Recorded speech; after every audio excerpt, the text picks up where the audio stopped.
News and news ആരംഭിക്കുകയാണ്. PV Anwar സമ്മാനിച്ച ഉപതെരഞ്ഞെടുപ്പിൽ നിലമ്പൂർ UDFന് നേടാനായി. ഉപകാരസ്മരണയായി അൻവറിനെ UDF കൂടെ കൂട്ടുമോ? VD സതീശന്റെ പിടിവാശി പൊളിക്കാൻ നേതാക്കൾ ആഗ്രഹിക്കുന്നതിൻ്റെ സൂചനയാണോ തെരഞ്ഞെടുപ്പ് വിജയത്തിന് പിന്നാലെ ഇന്ന് കണ്ടത്? LDF സർക്കാരിനെതിരെ പൊതുവിൽ ഭരണവിരുദ്ധ വികാരമുണ്ടെന്ന് സ്ഥാപിച്ചെടുക്കാൻ പാകത്തിനുള്ള വിജയം നേടാനാവാതെ പോയത് UDF വാദങ്ങളെ ദുർബലമാക്കി. അൻവർ ഒപ്പമില്ലാത്ത കാലത്ത് LDF ആ മണ്ഡലത്തിൽ നേടിയതിലും അധികം വോട്ട് M സ്വരാജിലൂടെ ഇത്തവണ നേടാനായി. LDFിൻ്റെ രാഷ്ട്രീയ അടിത്തറയിൽ തൊടാൻ കഴിഞ്ഞിട്ടില്ല. രാഹുലിനും പ്രിയങ്കയ്ക്കും കിട്ടിയ ഭൂരിപക്ഷം വേണമെന്ന് പറയുന്നില്ല. പക്ഷേ സർക്കാരിനെതിരായ വിധിയെഴുത്താവണമെങ്കിൽ മിനിമം 30,000 വോട്ടിൻ്റെ ഭൂരിപക്ഷമെങ്കിലും നേടാനാവണമായിരുന്നു. ഭരണവിരുദ്ധ വികാരമുണ്ടെങ്കിൽ അൻവർ പിടിച്ച വോട്ട് UDFന് പോകേണ്ടതാണ്, അൻവറിന് കിട്ടാതെ വരേണ്ടതുമാണ്. അതുണ്ടായില്ല. 9 വർഷക്കാലം MLA ആയിരുന്ന ഒരാൾ സ്വതന്ത്ര വേഷം കെട്ടി വീണ്ടും വരുമ്പോൾ കിട്ടുന്ന ഒറ്റത്തവണ ചായ്വാണ് അൻവറിൻ്റെ 19,760. അതുകൊണ്ടാണ് ആ രാഷ്ട്രീയ ചോദ്യം ശക്തമാകുന്നത്. PC ജോർജിനെ വേണ്ട എന്ന് പറഞ്ഞ പോലെ അൻവറിനെയും വേണ്ട എന്ന് പറയാൻ VD സതീശന് ഇനിയും കഴിയുമോ? ഇന്ന് ഈ ചർച്ചയിൽ പങ്കെടുക്കുന്നത്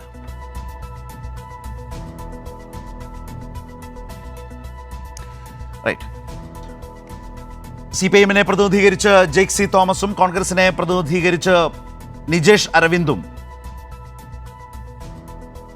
മാധ്യമപ്രവർത്തകരായ TJ ശ്രീലാലും ജേക്കബ് ജോർജുമാണ് ഈ ചർച്ചയിൽ ഇന്ന് പങ്കെടുക്കുന്നത്. ജെയ്ക് സി തോമസ് ചർച്ചയിലേക്ക് എത്തുന്നതേയുള്ളൂ. ഞാൻ നിജേഷിൽ നിന്ന് ചർച്ചയിലേക്ക് പോകാം. ജേക്കബ് ജോർജും ശ്രീലാലും കൂടി എത്തിയിട്ടുണ്ട്. നിജേഷ്, ഈ വിജയം നിശ്ചയമായും LDFിൻ്റെ ഒരു സിറ്റിംഗ് സീറ്റ് നിങ്ങൾക്ക് ഈ സർക്കാരിൻ്റെ കാലാവധിയുടെ അവസാന കാലത്ത് നേടാനായി എന്ന് പറയുന്നൊരു നിലമ്പൂർ തെരഞ്ഞെടുപ്പിൻ്റെ പ്രത്യേകത നിങ്ങൾക്കുണ്ട്. അതിനപ്പുറത്തേക്ക് ഈ തെരഞ്ഞെടുപ്പിലൂടെ കേരളം ആകെ പ്രതിപക്ഷം പകരാൻ ശ്രമിച്ച ഒരു കാര്യമുണ്ട്. ഞാൻ തുടക്കത്തിൽ സൂചിപ്പിച്ചതുപോലെ അതിലൊന്ന് വളരെ പ്രധാനമായി പ്രതിപക്ഷ നേതാവ് ആവർത്തിച്ചു പറഞ്ഞത് ഭരണവിരുദ്ധ വികാരമുണ്ട് എന്ന നിലയിലാണ്. പക്ഷേ ഒരു തെരഞ്ഞെടുപ്പ് ഫലത്തെ വളരെ സൂക്ഷ്മമായി വിലയിരുത്തുമ്പോൾ വളരെ പ്രത്യക്ഷത്തിൽ നേരിട്ട് തന്നെ മനസ്സിലാക്കാൻ കഴിയും ആ വിധം പ്രതിപക്ഷം ആരോപിച്ചതുപോലെയോ അവകാശപ്പെട്ടതുപോലെയോ ഒരു രാഷ്ട്രീയ കാലം, ഒരു രാഷ്ട്രീയ അവസ്ഥ, അങ്ങനെ ഏതെങ്കിലും ഒരു കടുപ്പത്തിൽ ആശങ്കപ്പെടേണ്ടതായ നിലയിൽ ഒരു ഭരണവിരുദ്ധ വികാരം നിങ്ങൾക്ക് സ്ഥാപിച്ചെടുക്കാൻ കഴിഞ്ഞിട്ടില്ല. സീറ്റ് നിങ്ങൾക്ക് കിട്ടിയിട്ടുണ്ട്, ആ സിറ്റിംഗ് സീറ്റ് നിങ്ങൾക്ക് പിടിച്ചെടുക്കാൻ കഴിഞ്ഞിട്ടുണ്ട് ആ വിജയത്തിലൂടെ. പക്ഷേ നിങ്ങൾ ഉന്നയിച്ച രാഷ്ട്രീയം ആ നിലയിൽ സ്ഥാപിച്ചെടുക്കാനായില്ല. കണക്കുകൾ സൂചിപ്പിക്കുന്നത് അതാണല്ലോ. ഏതായാലും ജയിച്ചു എന്ന് സമ്മതിച്ചതിൽ വലിയ സന്തോഷമുണ്ട്. ഞങ്ങളെ സംബന്ധിച്ചിടത്തോളം ഒന്നാമത്തെ ബൂത്ത് മുതൽ അവസാനത്തെ ബൂത്ത് വരെ 2 or 3 ബൂത്തിൽ മാത്രമാണ് ഇടതു ജനാധിപത്യ മുന്നണിയുടെ സ്ഥാനാർത്ഥിക്ക് നേരിയ ലീഡെങ്കിലും ഉണ്ടായത്. ബാക്കി എല്ലായിടത്തും UDF സ്ഥാനാർത്ഥിക്കാണ്, ശ്രീ ആര്യാടൻ ഷൗക്കത്തിനാണ് ലീഡ് ഉണ്ടായിട്ടുള്ളത്. അപ്പൊ സ്വാഭാവികമായിട്ടും നമ്മൾ അങ്ങനെ വിലയിരുത്തി കഴിഞ്ഞാൽ മണ്ഡലത്തിലുടനീളം UDF സ്ഥാനാർത്ഥിക്ക് അനുകൂലമായിട്ടാണ് വോട്ട് ചെയ്തിരിക്കുന്നത് എന്ന് പറഞ്ഞാൽ ആ വോട്ട് ഭരണ വിരുദ്ധ വികാരമാണ്. പ്രതിപക്ഷം ചൂണ്ടിക്കാണിച്ച, UDF ചൂണ്ടിക്കാണിച്ച വിഷയങ്ങളോട് ഇന്നലെ ഇടതുമുന്നണിക്ക് വോട്ട് ചെയ്ത ആളുകൾ, UDFന് വോട്ട് ചെയ്യാത്ത ആളുകൾ UDFന് അനുകൂലമായി ഈ ഭരണത്തിനെതിരായിട്ടാണ് വോട്ട് ചെയ്തിരിക്കുന്നത്. അതിനെയാണ് ഭരണ വിരുദ്ധ വികാരം എന്ന് പറയുന്നത്. ആ വികാരത്തിലാണ് കഴിഞ്ഞ 2 തവണ നഷ്ടപ്പെട്ട സീറ്റ് 99 നിന്ന് 98 സീറ്റ് എത്തിക്കാൻ കഴിഞ്ഞത്.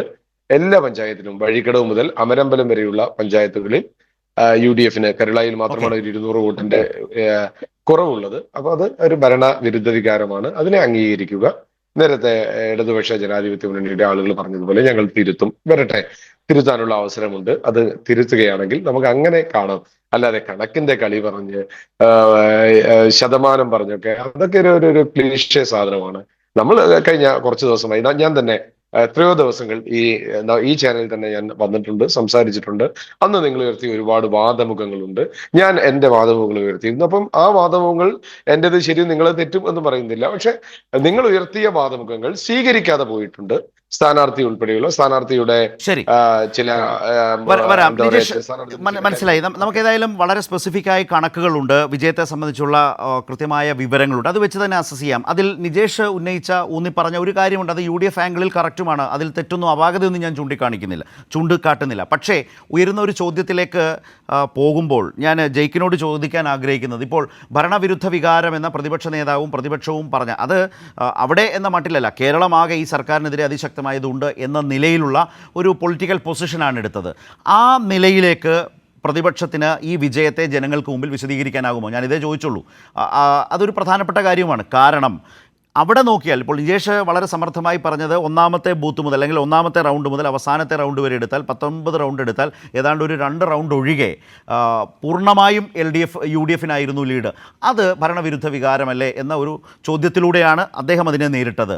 സംസ്ഥാനമാകെ ഈ സർക്കാരിനെതിരെ ഭരണവിരുദ്ധ വികാരമുണ്ട് എന്ന് ഈ ജനവിധിയിലൂടെ ജനങ്ങളോട് വിശദീകരിക്കാൻ കഴിയുന്നുണ്ടോ UDF എന്നതിൽ എന്താണ് ജയ്ക്ക് മറുപടി പറയുക?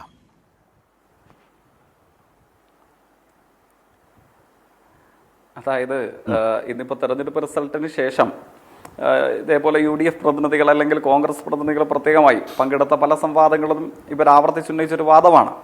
ഞാനതിൻ്റെ എല്ലാത്തരം സൂക്ഷ്മതയിലേക്കും പോകുക എന്നുള്ളതല്ല. അപ്പോൾ ആദ്യമായി തന്നെ UDF തെരഞ്ഞെടുപ്പ് വിജയത്തെ നമ്മൾ മാനിക്കേണ്ടതുണ്ടല്ലോ. അപ്പോൾ തെരഞ്ഞെടുപ്പ് റിസൾട്ട് വന്നതിന് ശേഷം തന്നെ സ്ഥാനാർത്ഥി ഉൾപ്പെടെ ഉള്ളവർ നടത്തിയ അർത്ഥഗംഭീരമായ വാർത്താ സമ്മേളനം UDF വിജയത്തെ അംഗീകരിക്കുകയും നിയുക്ത MLAയുടെ തുടർ പ്രവർത്തനങ്ങൾക്ക് മികവോടുകൂടെയുള്ള പ്രവർത്തനങ്ങൾക്ക് പിന്തുണയും ആശംസയും അദ്ദേഹം നേരുകയുമായിരുന്നു ചെയ്തിട്ടുണ്ടായിരുന്നു. അപ്പോൾ ആ അർത്ഥത്തിൽ നമ്മളെല്ലാവരും UDF വിജയത്തെ അംഗീകരിക്കുന്നു. പക്ഷേ അംഗീകരിക്കുമ്പോൾ തന്നെ അതിനോട് നിശിതമായ പല വിയോജിപ്പുകളും ഒപ്പം കരുത്ത രാഷ്ട്രീയ വിമർശനങ്ങളും ഞങ്ങൾക്കുണ്ട് എന്നുള്ളതാണ് പ്രത്യേകത. ഇപ്പോൾ ഇവർ അങ്ങ് ഉന്നയിച്ച ചോദ്യത്തിൽ നിന്ന് ഞാൻ മനസ്സിലാക്കുന്ന UDF സുപ്രധാനമായ ഒരു വാദം, നിലമ്പൂർ നിയോജക മണ്ഡലത്തിൽ മഹാഭൂരിപക്ഷം വരുന്ന ബൂത്തുകളിൽ UDF കരുത്തോടുകൂടെ ലീഡ് വർദ്ധിപ്പിക്കാൻ അല്ലെങ്കിൽ ലീഡ് ഉയർത്താൻ കഴിഞ്ഞു എന്നുള്ളതുകൊണ്ട് അതിശക്തമായ ഭരണവിരുദ്ധ വികാരത്തിന്റെ ഒരു കേരളീയ പ്രതീകമായി ഈ ഉപതെരഞ്ഞെടുപ്പ് ജനവിധിയെ വിലയിരുത്താൻ കഴിയില്ലേ എന്നുള്ളതാണ്. അത്തരമൊരു വാദത്തോട് കടുത്ത വിയോജിപ്പുണ്ട്. ആ വിയോജിപ്പ് ഇടതുപക്ഷ രാഷ്ട്രീയത്തിന്റെ പ്രതിനിധികൾ ഇന്ന് പകൽ പല വേദികളിൽ അവരവർക്ക് നേരിടേണ്ട വന്ന ചോദ്യങ്ങൾ അവർ വിശദീകരിക്കുകയും ചെയ്തിട്ടുള്ളതാണ്.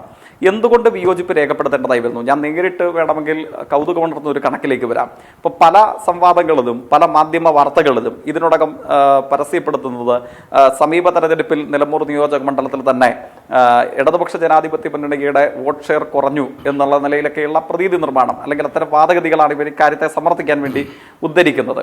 അപ്പം അങ്ങനൊരു നിയോജക മണ്ഡലത്തിലെ ജനവിധിയെ മാത്രം അടിസ്ഥാനപ്പെടുത്തിക്കൊണ്ട് കേരളത്തിലാകെ സംഭവിച്ചുകൊണ്ടിരിക്കുന്ന ഇന്ത്യൻ സാഹചര്യത്തിൽ ഒരു ബദൽ എന്ന നിലയിൽ വിശേഷിപ്പിക്കാൻ കഴിയുന്ന കേരളത്തിൽ ഇടതുപക്ഷ വിരുദ്ധതയുടെ പ്രതീകമാണ് ഈ ജനവിധി എന്ന് നമുക്ക് വിശേഷിപ്പിക്കാൻ കഴിയുമോ? അങ്ങനെയെങ്കിൽ തിരികെ ഒരു ചോദ്യം ഈ മണ്ഡലത്തെ തന്നെ മുൻനിർത്തി സാധ്യമാണ്. എന്ത് ചോദ്യമാണ് സാധ്യമാകുന്നത്? അത് മറ്റൊന്നുമല്ല, 2011 തെരഞ്ഞെടുപ്പ് അന്തരീക്ഷത്തിലാണ് ഈ നിലമ്പൂർ നിയോജക മണ്ഡലം ഡീലിമിറ്റേഷന് വിധേയമാക്കപ്പെടുന്നതും ഇടതുപക്ഷ ജനാധിപത്യ മുന്നണിക്ക് താരതമ്യേന UDF വോട്ടുകൾ ശിഥിലീകരിച്ച് ഒരു വോട്ട് ഷിഫ്റ്റ് നടത്താൻ കഴിയുമെങ്കിൽ ഇടതുപക്ഷ ജനാധിപത്യ മുന്നണിക്ക് വേണമെങ്കിൽ പ്രാപ്യമാക്കാൻ കഴിയുന്ന ഒരു മണ്ഡലത്തിന്റെ സ്വഭാവത്തിലേക്ക് വരുന്നത് ആ കാലയളവ് മുതലാണ്. അതിന്റെ തുടർച്ചയിൽ ഒരു സ്വതന്ത്ര പരീക്ഷണത്തിന്റെ കൂടെ സഹായത്തോടുകൂടെ UDF വോട്ടുകളിൽ വിള്ളൽ വീഴ്ത്തിക്കൊണ്ട് 2016 ആരംഭിച്ച വിജയം 2021 തുടരുന്നതിന് കേരള രാഷ്ട്രീയം സാക്ഷ്യം വഹിച്ചു. ഏതാണ്ട് സുദീർഘമായ 4 പതിറ്റാണ്ടുകൾ നീണ്ടു നിൽക്കുന്ന UDF പ്രാതിനിധ്യത്തിന്റെ തുടരനുഭവമാണ് യഥാർത്ഥത്തിൽ നിലമ്പൂർ മണ്ഡലത്തിന് പറയാനുള്ളത്. അതിൽ അപൂർവമായി വിജയിച്ചു വന്ന ഇടതുപക്ഷ പ്രാതിനിധ്യമാണ് ഇപ്പോഴുണ്ടായിരുന്നത്. എന്താണ് ഇതിന്റെ പ്രത്യേകത? ഞാൻ സൂക്ഷ്മതയിൽ പറയാൻ ആഗ്രഹിക്കുന്ന 2 കണക്കേ ഉള്ളൂ. അതൊന്ന്, 2016 90-ലധികം സീറ്റിന്റെ ഭൂരിപക്ഷത്തോടുകൂടെ ഇടതുപക്ഷ ജനാധിപത്യ മുന്നണി കേരളത്തിൽ 1ാം പിണറായി ഗവൺമെന്റ് അധികാരത്തിൽ വരുമ്പോൾ 43% വോട്ടായിരുന്നു കേരളത്തിൽ ഇടതുപക്ഷത്തിനാകെ ഉണ്ടായിരുന്നത്. 2021 ചരിത്ര തുടർഭരണം നേടിയെടുക്കുമ്പോഴാവട്ടെ സീറ്റുകളുടെ എണ്ണം 99 വർദ്ധിക്കുന്നു. വോട്ടിന്റെ ശതമാനം 3 കൂടെ വർദ്ധിച്ച് 46.8%. അതായിരുന്നു കേരളത്തിലെ LDF വോട്ട് ഷെയർ 2021. അവിടെ കൗതുകമുണർത്തുന്ന ഒരു ഉദാഹരണമാണ് നിലമ്പൂർ മണ്ഡലം. കാരണം 2016 അഭിമാനകരമായ വോട്ടിന്റെ ഭൂരിപക്ഷത്തോടു കൂടിയിട്ടാണ് സ്വതന്ത്ര സ്ഥാനാർത്ഥികളുടെ കൂടെ പിന്തുണയിൽ ഇടതുപക്ഷം നിലമ്പൂർ നിയോജക മണ്ഡലത്തെ UDF നിന്ന് പിടിച്ചെടുക്കുന്നത്. 2021 കേരളമാകെ വർദ്ധിത വീര്യത്തോടു കൂടെയുള്ള ഇടതുപക്ഷ മഹാതരംഗം ആഞ്ഞുവീശുന്നു. 99 സീറ്റ് എന്ന വർദ്ധിത വീര്യത്തോടു കൂടെ കേരളത്തിൽ UDF പല നെടുങ്കൻ കോട്ടകളെയും പിളർത്തിക്കൊണ്ട് തുടർഭരണത്തിലേക്ക് വരുന്നു. അപ്പോൾ നിലമ്പൂരിന്റെ രാഷ്ട്രീയ ചിത്രം എന്തായിരുന്നു? യഥാർത്ഥത്തിൽ 2021 ഇടതുപക്ഷ തരംഗം സംസ്ഥാനമെമ്പാടമാഞ്ഞടിക്കുമ്പോൾ സംസ്ഥാന ഭരണത്തിന് വീണ്ടും കേരളത്തിലെ ജനങ്ങൾ കൈകൊടുക്കുമ്പോൾ നിലമ്പൂരിൽ LDF വോട്ട് ഷെയർ 1% കുറഞ്ഞു എന്ന് മാത്രമല്ല, നിലമ്പൂരിൽ ഇടതുപക്ഷ വിരുദ്ധ രാഷ്ട്രീയത്തിന്റെ പ്രതീകമായി UDF വോട്ട് വിഹിതം 4% മേലെ കൂടി. നിലമ്പൂർ നിയോജക മണ്ഡലത്തിലെ ഒരു ഉപതെരഞ്ഞെടുപ്പിനെ മുൻനിർത്തിയിട്ടാണ് നിങ്ങൾ കേരള രാഷ്ട്രീയത്തെ ഇപ്പോൾ വിലയിരുത്തുന്നതെങ്കിൽ സർക്കാർ ആകെ കുഴപ്പം, അങ്ങേയറ്റം ജനവിരുദ്ധത, ഇത് തകർന്ന് തരിപ്പണമാകാൻ പോകുന്നു എന്ന പ്രഖ്യാപനമാണ് UDF നടത്താൻ ആഗ്രഹിക്കുന്നെങ്കിൽ 2021 നിലമ്പൂർ മണ്ഡലത്തിന്റെ ആകാശത്ത് നിന്ന് ആ സംസ്ഥാനത്തെ ഭരണത്തെ വിലയിരുത്തിയാൽ എങ്ങനെയിരിക്കും? നിലമ്പൂരിൽ ആ തെരഞ്ഞെടുപ്പിൽ LDF-ന് 1% കുറഞ്ഞു, UDF 4% വർദ്ധിത വോട്ട് നേടി. അപ്പോഴോ ആ മണ്ഡലത്തിന്റെ ആകാശത്തിനുള്ളിൽ വെച്ച് കേരള രാഷ്ട്രീയത്തെ വിലയിരുത്തിയാൽ സംസ്ഥാന ഗവൺമെന്റ് തകർന്നു, ഇടതുപക്ഷ വിരുദ്ധ മുന്നേറ്റം, അങ്ങനെയല്ലേ വിലയിരുത്താൻ വേണ്ടി കഴിയുക? പക്ഷെ സംസ്ഥാനത്ത് എന്ന വിശാലമായ രാഷ്ട്രീയ ഭൂമിയിൽ ഉണ്ടായ മുന്നേറ്റം എന്താണ്? 91, 99 മാറുന്നു, 43% എന്നുള്ളത് 46% വർദ്ധിക്കുന്നു, ചരിത്ര തുടർഭരണത്തിലേക്ക് കേരളം ആകെ മാറുന്നു. അതുകൊണ്ട് ഒരു നിയോജക മണ്ഡലത്തിലെ താൽക്കാലിക തെരഞ്ഞെടുപ്പ് വിജയം അത് അഭിമാനകരം തന്നെയാണ്, മോശമാണെന്നുള്ള ഒരു അഭിപ്രായമൊന്നുമില്ല. പക്ഷേ ആ തെരഞ്ഞെടുപ്പ് വിജയത്തെ മുൻനിർത്തി സർക്കാരിനുള്ള ഏകപക്ഷീയമായ തിരിച്ചടി എന്ന ഒരു വ്യാഖ്യാനത്തിന് സാധ്യതയില്ല. അതാണ് ഏറ്റവും പ്രാഥമികമായി സൂചിപ്പിക്കാനുള്ളത്. മറ്റൊന്ന്, ഈ വിജയത്തിൽ UDF ആഹ്ലാദിക്കുമ്പോഴും അതിനോടുള്ള കടുത്ത വിയോജിപ്പ് രേഖപ്പെടുത്തേണ്ട വരുന്നത് എവിടെയാണ്? സമീപ രാഷ്ട്രീയ തെരഞ്ഞെടുപ്പുകളിലാകെ UDF-ന് മാത്രമല്ല കേരള രാഷ്ട്രീയത്തിൽ തന്നെ ആപൽക്കരമായ പല സഖ്യങ്ങൾക്കും UDF തെരഞ്ഞെടുപ്പിൽ നേതൃത്വം നൽകുന്നു. നമുക്കതിലേക്ക് വരാം. അത് രണ്ടാം ഭാഗത്ത് അതെടുക്കാം. ഇത് ഒരു പ്രധാനപ്പെട്ട കാര്യം കൂടി ആയതുകൊണ്ടാണ് ഈ ഭരണവിരുദ്ധ വികാരം എന്ന് പറയുന്ന ഒരു UDF നറേറ്റീവ് മുന്നോട്ട് കൊണ്ടുപോകാൻ ഈ തെരഞ്ഞെടുപ്പ് റിസൾട്ട് വെച്ചിട്ട് എസ്റ്റാബ്ലിഷ് ചെയ്തെടുക്കാൻ പ്രതിപക്ഷത്തിന് കഴിയുമോ? അതിന് കഴിയില്ല എന്ന ഭരണപക്ഷത്തിൻ്റെ വാദം നിൽക്കുന്നു. ഞാൻ മറ്റു രണ്ടുപേരിലേക്ക് വരാം. അത് ഈ മണ്ഡലത്തിലെ റൗണ്ടുകൾ വെച്ച് ആ ഭരണവിരുദ്ധ വികാരം ആകെ കേരളത്തിലുണ്ട് എന്ന നിലയിൽ കണ്ടുകൊള്ളണം, മനസ്സിലാക്കിക്കൊള്ളണം എന്നാണ് നിജേഷിൻ്റെ വാദം. നിങ്ങൾ രണ്ടുപേരും പറഞ്ഞതുണ്ട്. മറ്റ് രണ്ട് പ്രധാനപ്പെട്ട ആളുകൾ കൂടി മാധ്യമരംഗത്ത് നിന്ന് നമ്മൾക്കൊപ്പം ഉണ്ടല്ലോ. ഞാൻ ആദ്യം ശ്രീ ജേക്കബ് ജോർജിലേക്കാണ് വരുന്നത്. ശ്രീ ജേക്കബ് ജോർജ്, ഞാൻ ഒരു കണക്ക് താങ്കളുടെ മുമ്പാകെ വെക്കാം. കാരണം ഇപ്പോൾ ജയ്ക്ക് പറഞ്ഞ പോലെ നിലമ്പൂരിൻ്റെ ഈ ആകാശത്ത് നിന്നുകൊണ്ട് കേരളമാകെ ഒരു ഭരണവിരുദ്ധ വികാരമുണ്ടോ എന്ന് സ്വാഭാവികമായും പരിശോധിക്കേണ്ടതുണ്ട്. കാരണം മാസങ്ങൾക്കപ്പുറം തദ്ദേശ ഭരണ തെരഞ്ഞെടുപ്പ്, അത് കഴിഞ്ഞാൽ മാസങ്ങൾക്കപ്പുറം നിയമസഭാ തെരഞ്ഞെടുപ്പ്. ഈ ഉപതെരഞ്ഞെടുപ്പിൽ ഒരു LDF സിറ്റിംഗ് സീറ്റ് UDF-ന് നേടാനായിട്ടുണ്ട് എന്ന രാഷ്ട്രീയ നേട്ടം ആരെങ്കിലും കുറച്ച് കാണുന്നതുമല്ല, മറച്ചു വെക്കാവുന്നതുമല്ല. അതങ്ങനെ നിൽക്കുമ്പോൾ തന്നെ അതിനപ്പുറത്തേക്കുള്ളൊരു പൊളിറ്റിക്കൽ സ്പേസ് എത്രമാത്രം അതാണല്ലോ ചർച്ച എന്ന് പറയുന്നത്. അത് പരിശോധിക്കുമ്പോൾ ഡീലിമിറ്റേഷൻ വന്ന് ഈ മണ്ഡലത്തിൻ്റെ ഘടനയാകെ മാറുന്നത് 2009. അതിനുശേഷം വന്ന നിയമസഭാ തെരഞ്ഞെടുപ്പ് 2011. അന്ന് സാക്ഷാൽ ആര്യാടൻ മുഹമ്മദിൻ്റെ അവസാനത്തെ നിയമസഭാ തെരഞ്ഞെടുപ്പ്. അന്ന് ആര്യാടൻ മുഹമ്മദ് മത്സരിക്കുന്നു. അന്ന് ആര്യാടൻ മുഹമ്മദ് നേടിയ വോട്ട് 66,331. പ്രൊഫസർ തോമസ് മാത്യു എന്ന LDF സ്ഥാനാർത്ഥി അന്ന് വാങ്ങിയത്, ശ്രദ്ധിക്കണം, 60,733. എന്ന് വെച്ചാൽ ആര്യാടൻ മുഹമ്മദിൻ്റെ 2011 ഇന്നത്തെ നിലമ്പൂരിൻ്റെ, അത് പ്രസക്തമായതുകൊണ്ടാണ് ഞാൻ അങ്ങനെ പറയുന്നത്, ഇന്നത്തെ നിലമ്പൂർ നിയോജക മണ്ഡലത്തിൻ്റെ അതേ പാറ്റേണിലുള്ള അതേ നിലമ്പൂരിൽ അന്ന് ആര്യാടൻ മുഹമ്മദിൻ്റെ ഭൂരിപക്ഷം എന്ന് പറയുന്നത് 5,598. ഞാൻ 11 എടുക്കാൻ കാരണം എന്താണെന്ന് വെച്ചാൽ ശ്രീ ജേക്കബ് ജോർജ്, 16-ലും 21-ലും ഇടതുപക്ഷം ഒരു സ്വതന്ത്ര സ്ഥാനാർത്ഥിയായി അൻവറിൻ്റെ സഹായത്തോടു കൂടിയാണ് നിലമ്പൂരിനെ സമീപിച്ചത്. 2011 അതില്ല, അൻവറും അപ്പുറത്താണ്. 2025 വന്നപ്പോൾ 11 പോലെ തന്നെ സാഹചര്യം മാറുന്നു. അൻവർ പോകുന്നു, UDF-മായി സഹകരണത്തിൻ്റെ സാധ്യത തേടുന്നു, രാജിവെച്ചു കൊടുക്കുന്നു, ഉപതെരഞ്ഞെടുപ്പ് കൊണ്ടുവരുന്നു. അതൊക്കെ അറിയാമല്ലോ. പക്ഷേ സഹകരണത്തിലേക്ക് പോകാൻ കഴിയാതെ വഴിയിൽ പിശകി രണ്ട് വശത്ത് നിൽക്കുന്നു. ഇതൊക്കെയാണ് സംഭവിച്ചത്. അത് പോട്ടെ, അതല്ല ഞാൻ പറഞ്ഞു വരുന്നത്. ഇപ്പോൾ 2025 ഉപതെരഞ്ഞെടുപ്പ് വരുമ്പോൾ ആര്യാടൻ ഷൗക്കത്ത് മത്സരിക്കുന്നു. ആര്യാടൻ ഷൗക്കത്തും M സ്വരാജും തമ്മിൽ മത്സരിക്കുമ്പോൾ ആര്യാടൻ ഷൗക്കത്തിൻ്റെ ഭൂരിപക്ഷം എന്ന് പറയുന്നത് 11,077. എന്ന് വെച്ചാൽ ആര്യാടൻ മുഹമ്മദിന് കിട്ടിയതിനേക്കാൾ 5,479 വർധന മാത്രമാണ് സംഭവിച്ചിട്ടുള്ളത്. 5,479 വർധന മാത്രം. 2011 തോമസ് മാത്യു എന്ന LDF സ്ഥാനാർത്ഥി അന്ന് പിടിച്ച വോട്ട് ആര്യാടൻ മുഹമ്മദിനെതിരെ പിടിച്ചത് 60,733. സ്വരാജിന് ഇവിടെ നേടാനായത് 66,159. എന്ന് വെച്ചാൽ 5,426 വോട്ടിൻ്റെ അധിക സമാഹരണം. അപ്പോൾ നാമമാത്രമായ വർധനവേ സംഭവിച്ചിട്ടുള്ളൂ. നാമമാത്രമായ ഒരു വർധനവ്. ഭരണവിരുദ്ധ വികാരം ഉണ്ട് എങ്കിൽ അൻവറിലേക്ക് വോട്ടുകൾ പോകാമോ? വോട്ടുകൾ പാഴാക്കാൻ വോട്ടർമാർ ഇഷ്ടപ്പെടില്ല. ഒരു ഭരണവിരുദ്ധ വികാരം ഉണ്ടെങ്കിൽ പ്രതിപക്ഷത്തേക്ക് പരമാവധി വോട്ടുകൾ സമാഹരിക്കാനുള്ളൊരു താല്പര്യം വോട്ടർമാർക്കുള്ളിൽ വരും. അങ്ങനെ വരുമ്പോൾ അൻവറിൻ്റെ വോട്ടുകൾ ദുർബലമാകും. ആ വോട്ടുകൾ കൂടി UDF-ന് വരും. അങ്ങനെ വന്നാൽ UDF-ൻ്റെ ഭൂരിപക്ഷം ഇനിയും അതാണ് ഞാൻ പറഞ്ഞത്. ഭരണവിരുദ്ധ വികാരം എന്നത് ശരിയായി വിലയിരുത്തണമെങ്കിൽ UDF-ൻ്റെ ഭൂരിപക്ഷം കൂടേണ്ടിയിരുന്നില്ലേ? ഈ നിലയിലുള്ളൊരു വിജയം വെച്ച് കേരളമാകെ ഒരു ഭരണവിരുദ്ധ വികാരമുണ്ട് എന്ന് UDF-ന് ക്ലെയിം ചെയ്യാൻ കഴിയുമോ? അല്ല, അത് ശരിക്കും നിലമ്പൂരിൻ്റെ വിജയം അതിൻ്റെ പ്രഭ ഒട്ടും കുറച്ച് കാണിക്കാൻ കാണാനോ കാണിക്കാനോ ഞാൻ ആഗ്രഹിക്കുന്നു. അതാരും ചെയ്യുന്നില്ലല്ലോ. ഞാനും പറഞ്ഞല്ലോ അതെ, അതെ, ഞാനും അതെ. പറഞ്ഞല്ലോ ജയം അതെ. ജയം തന്നെയാണ്. എന്താ അതെ, അതെ, സംശയം? ജയം എന്താ ജയം സംശയം? തന്നെയാണ്. ഒരു വോട്ടിന്റെ ജയമാണെങ്കിലും അവിടെ ആര്യാടൻ ഷൗക്കത്ത് തിളക്കമാർന്ന വിജയം പക്ഷേ ഒരു മണിക്കൂറും അത് മാത്രം പറഞ്ഞുകൊണ്ടിരിക്കാൻ നമുക്ക് കഴിയില്ലല്ലോ. അല്ലല്ല, അതെ. ഒരു ജയപരാജയങ്ങളുടെ അതിനകത്ത് ഘടകങ്ങളെ മുന്നോട്ട് പോകണം. വിലയിരുത്താനാണല്ലോ ഈ ചർച്ച എന്ന് പറയുന്നത്. അതെ, അതിന് മുന്നോട്ട് പോകണം. ഞാൻ ആ ഒരു വരി പറഞ്ഞ് തുടങ്ങുന്നതാണ്. അല്ല, ഞാൻ താങ്കളോട് പറഞ്ഞല്ല, നിജേഷൂടെ കേൾക്കാൻ വേണ്ടി പറഞ്ഞു. അതെ അതെ, നിജേഷ് പറഞ്ഞത് ശരിയാണ്, യാതൊരു സംശയമില്ല. ഒരു തിളക്കമാർന്ന വിജയം തന്നെയാണ്. ഞാനതിൽ കാണുന്നത് VD സതീശൻ്റെ ഒരു വിജയമാണ്. VD സതീശൻ്റെ ചില കൃത്യമായ ഇടപെടലുകളുണ്ട്. ഒന്ന്, KPCC അധ്യക്ഷനെ ഇവിടെ ഇദ്ദേഹത്തെ കൊണ്ടുപോയാൽ നടക്കുകയില്ല, അതുകൊണ്ട് അദ്ദേഹത്തെ മാറ്റിത്തരണം. ഹൈക്കമാൻഡിനോട് നിർബന്ധം പിടിച്ചു, അത് നടന്നു. അത് കഴിഞ്ഞ് അദ്ദേഹം അൻവറിൻ്റെ അടുത്ത് കർശനമായ നിലപാടെടുത്തു. അൻവർ പറഞ്ഞു, എനിക്ക് ആഭ്യന്തരമന്ത്രി സ്ഥാനം വേണം, മറ്റേത് വേണം, വിദ്യാഭ്യാസം ഏതാണ്ടൊക്കെ വേണം, വകുപ്പുകൾ വേണം, ഉപമുഖ്യമന്ത്രി സ്ഥാനം ചോദിച്ചോ ഇല്ലയോ എന്നറിയില്ല. രഹസ്യമായിട്ട് പല കാര്യങ്ങളും ഡിമാൻഡും വെച്ചു. അതൊന്നും അംഗീകരിച്ചില്ല, പൊക്കോളം പറഞ്ഞു, പോയി. അപ്പോഴേ അങ്ങനെയൊക്കെ നേടിയ ഒരു വിജയത്തിന് അതിൻ്റേതായ ഒരു നിറപ്പകിട്ടുണ്ട് എന്നുള്ള കാര്യം സമ്മതിക്കുന്നു.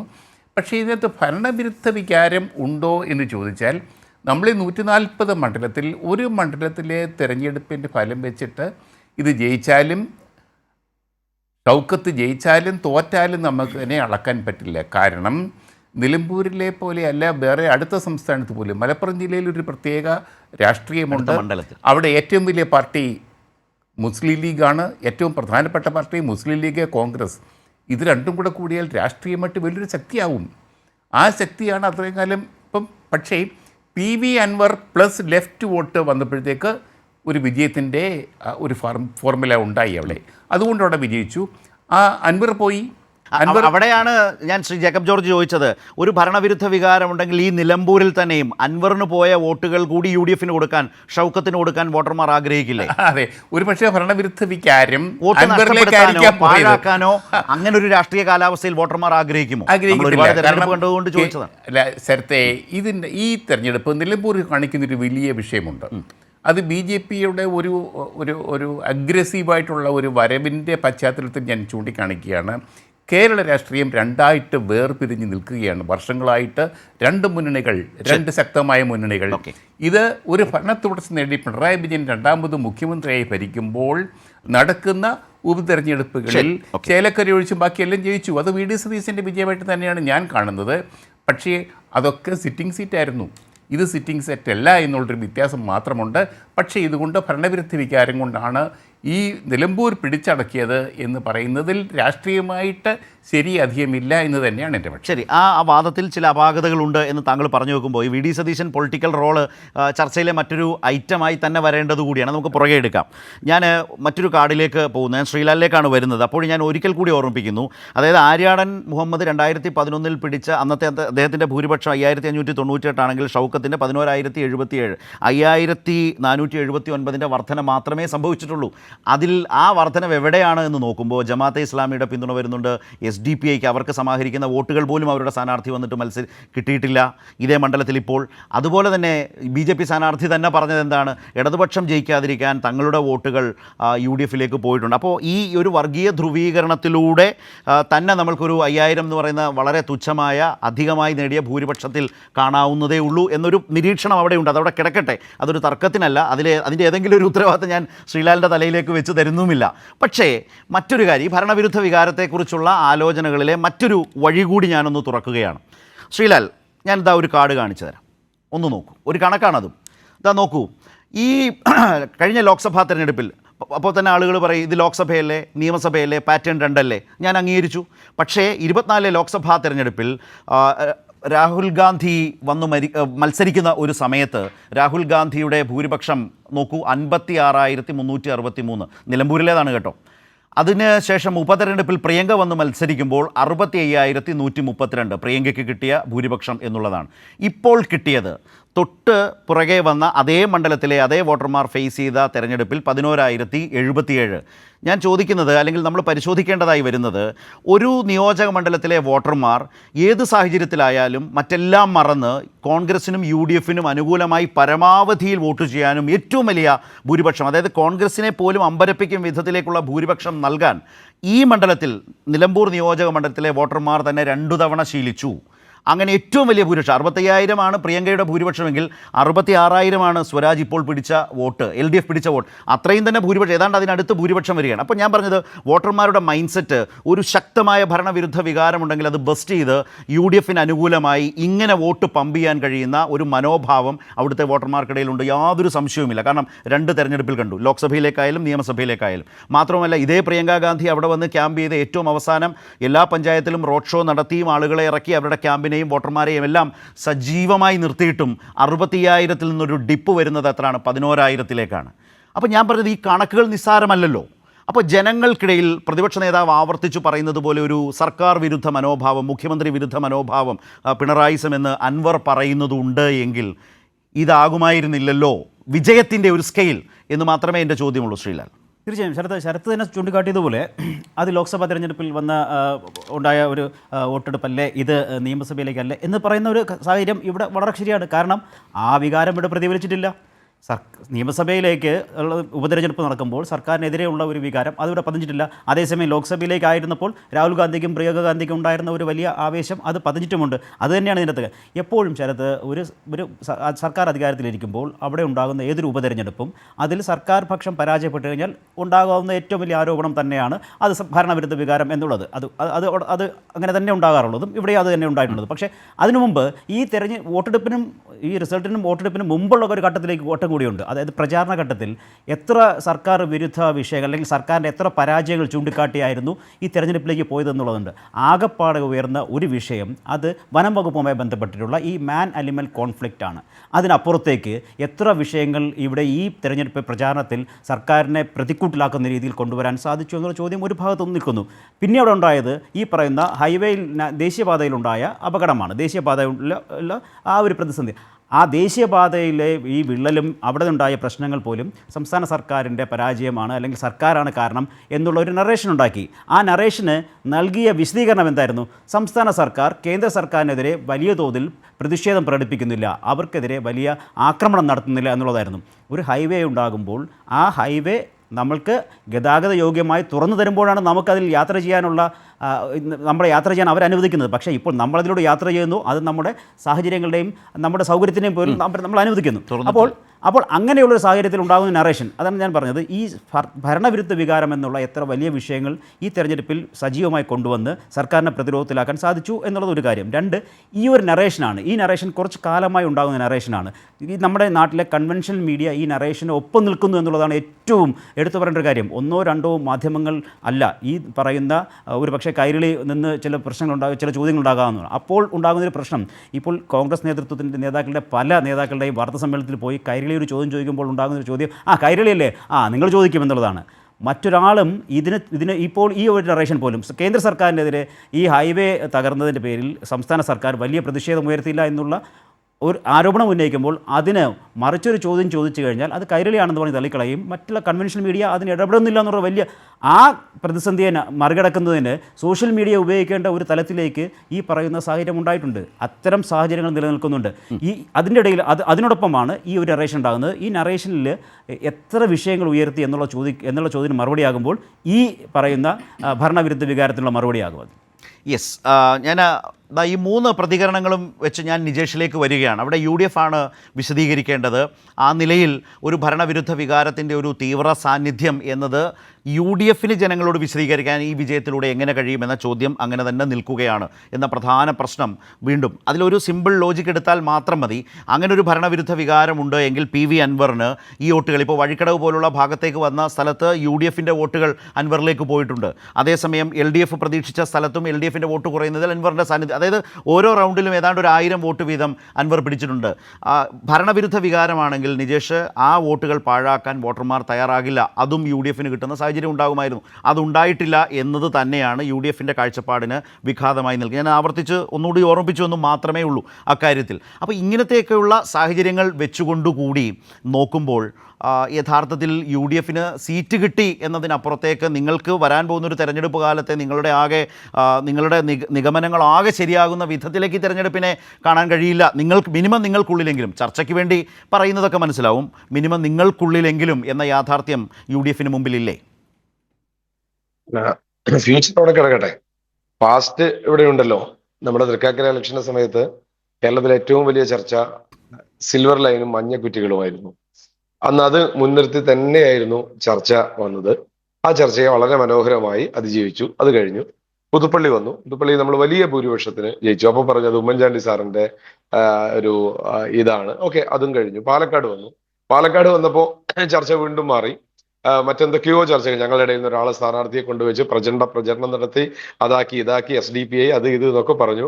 പക്ഷേ BJPയുടെ ശക്തി കേന്ദ്രങ്ങൾക്കകത്ത് ചുണ്ണാമ്പ് തറ പോലെയുള്ള മുനിസിപ്പാലിറ്റിക്കകത്ത് വലിയ 18,000 ഭൂരിപക്ഷത്തിൽ വന്നു. നിലമ്പൂരേക്ക് വന്നു. നിലമ്പൂരേക്ക് വന്ന സമയത്തിന് നമ്മൾ പ്രഖ്യാപിച്ചു ഇത് ഭരണത്തിന്റെ വിലയിരുത്തലാണ് എന്ന് പറയാൻ പിണറായി വിജയന്, മുഖ്യമന്ത്രിക്ക് ധൈര്യമുണ്ടോ, ആർജവമുണ്ടോ എന്ന് ആവർത്തിച്ച് ചോദിച്ചു. കേരളത്തിലെ മന്ത്രിസഭ ഒന്നടങ്കം നിലമ്പൂരേക്ക് വന്നു. മുഖ്യമന്ത്രി തന്നെ പലവട്ടം പറഞ്ഞു ഇത് മന്ത്രിസഭയുടെ വിലയിരുത്തലാണ്. LDF കൺവീനർ പറഞ്ഞു, പാർട്ടി സെക്രട്ടറി പറഞ്ഞു ഇത് മന്ത്രിസഭയുടെ വിലയിരുത്തലാണ്. യുവജന നേതാക്കൾ ചാനൽ ചർച്ചയിൽ ഈ ചർച്ചയിൽ തന്നെ വന്നു പറഞ്ഞു. അപ്പൊ ഭരണത്തിന്റെ വിലയിരുത്തലാണ് എന്ന് പറഞ്ഞും പറയാതെയും ഇടതുപക്ഷം പറഞ്ഞു. കാരണം 4ാമത്തെ വർഷത്തിലെ തെരഞ്ഞെടുപ്പാണ്, അവസാനത്തെ ബൈ ഇലക്ഷനാണ്. ഞങ്ങൾ പറഞ്ഞു ഇത് ഭരണത്തിന്റെ വിലയിരുത്തലാണോ, അതിന്റെ ഉത്തരവാദിത്വം പ്രതിപക്ഷ നേതാവ് പരാജയപ്പെട്ടാൽ ഏറ്റെടുക്കും എന്ന് പറഞ്ഞു. അപ്പൊ സ്വാഭാവികമായിട്ടും ജനങ്ങളുടെ മുന്നിലേക്ക് ഈ വിഷയം പറഞ്ഞപ്പോൾ ജനങ്ങൾ അതിനനുസരിച്ച് വോട്ട് ചെയ്തു. നേരത്തെ അല്ല, അവിടെയാണ് നിജേഷ് ഞാൻ ചോദിച്ച ഒരു പ്രശ്നത്തെ താങ്കൾ അഡ്രസ്സ് ചെയ്തില്ല. ഞാൻ ചോദിച്ച അങ്ങനെയാണെങ്കിൽ അൻവറിന് ഈ വോട്ട് ലഭിക്കില്ലല്ലോ. ആ വോട്ട് പോലും പാഴാക്കാതെ UDF ചെയ്യാനായിരിക്കില്ലേ നിലമ്പൂരിലെ ജനത താല്പര്യപ്പെടുക? അത് ഇതിന്റെ ഒരു ഇൻഡിക്കേഷൻ അല്ലേ എന്നാണ് എന്റെ ചോദ്യം. താങ്കൾ അതിനെ അഡ്രസ്സ് ചെയ്താൽ ലോജിക്കലി എന്ത് പറയുന്നു എന്ന് കേൾക്കാൻ താല്പര്യമുണ്ട്. അല്ല, നേരത്തെ ജയിക്ക് പറഞ്ഞ കുറെ കണക്കുകളുണ്ട്, ഞാൻ അതിലേക്ക് വരാം.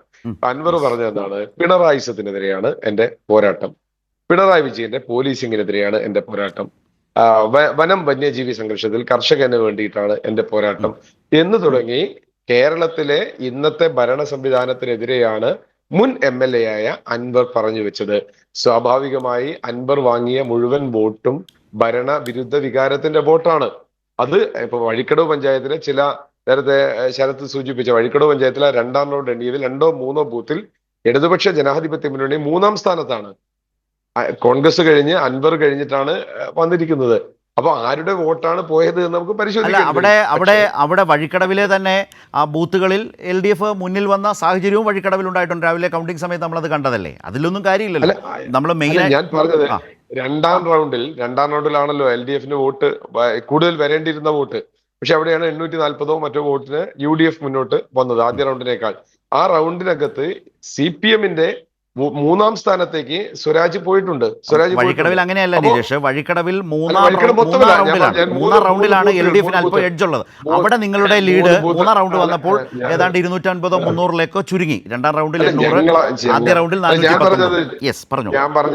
ഞാൻ പറഞ്ഞത് 3 ബൂത്തുകൾ, 2ാം റൗണ്ടിലെ 3 ബൂത്തുകളിൽ LDF വളരെ പിറകോട്ട് പോയതുകൊണ്ടാണ് 840 വോട്ട് കിട്ടി. ഞാൻ അതിലേക്ക് ഫോക്കസ് ചെയ്തുകൊണ്ടല്ല സംസാരിക്കുന്നത്.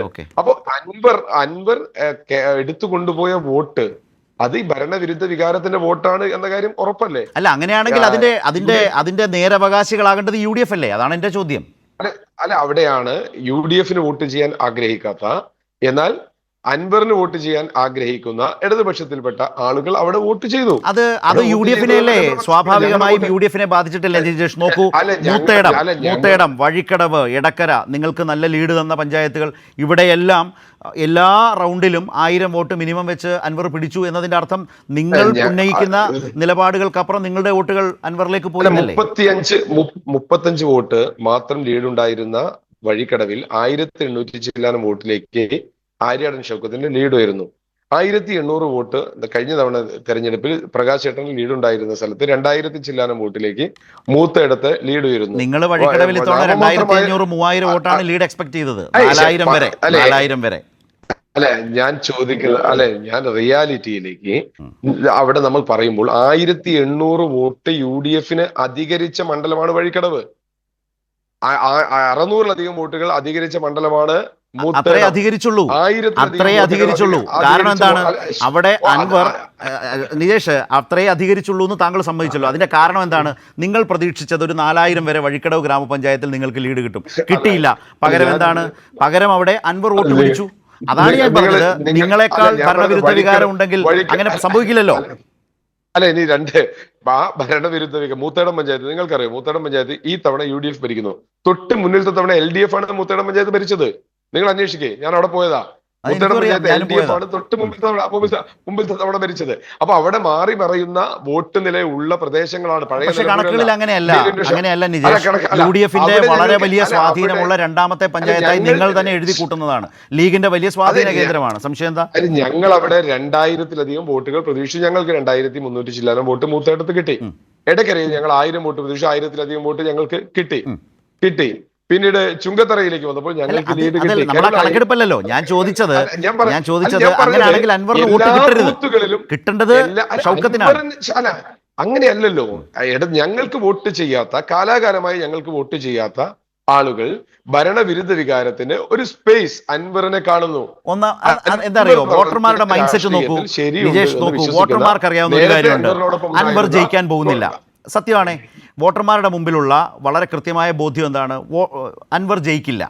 അൻവർ സ്വയം പറഞ്ഞു നടക്കുന്നതാണ് 75,000 കിട്ടും, 25,000 കിട്ടും, എനിക്ക് UDF-ലേക്ക് വന്നാൽ ധനകാര്യമന്ത്രിയാണ്, ആഭ്യന്തരമന്ത്രിയാകണം, ഞാൻ പറയുന്ന കാര്യങ്ങൾ തെരഞ്ഞെടുപ്പ് പ്രകടന പത്രികയിൽ ചേർത്ത് വെച്ചോളൂ, UDF അങ്ങനെ വന്നാൽ എല്ലാ മലയോര സീറ്റുകളിലും നമ്മൾ ജയിക്കും എന്നൊക്കെ പറയുന്ന അൻവറിനെ ആളുകൾ ആസ്വദിച്ചുകൊണ്ടിരിക്കുകയാണ്. ഞാൻ പറഞ്ഞത് അതിനപ്പുറം ആളുകൾക്കറിയാം ഈ തെരഞ്ഞെടുപ്പിൽ ജയിക്കുക UDF-ഓ LDF-ഓ ആകും, 3-ാം സ്ഥാനത്താകും അൻവർ. ഇത് ജനങ്ങൾക്കറിയാം.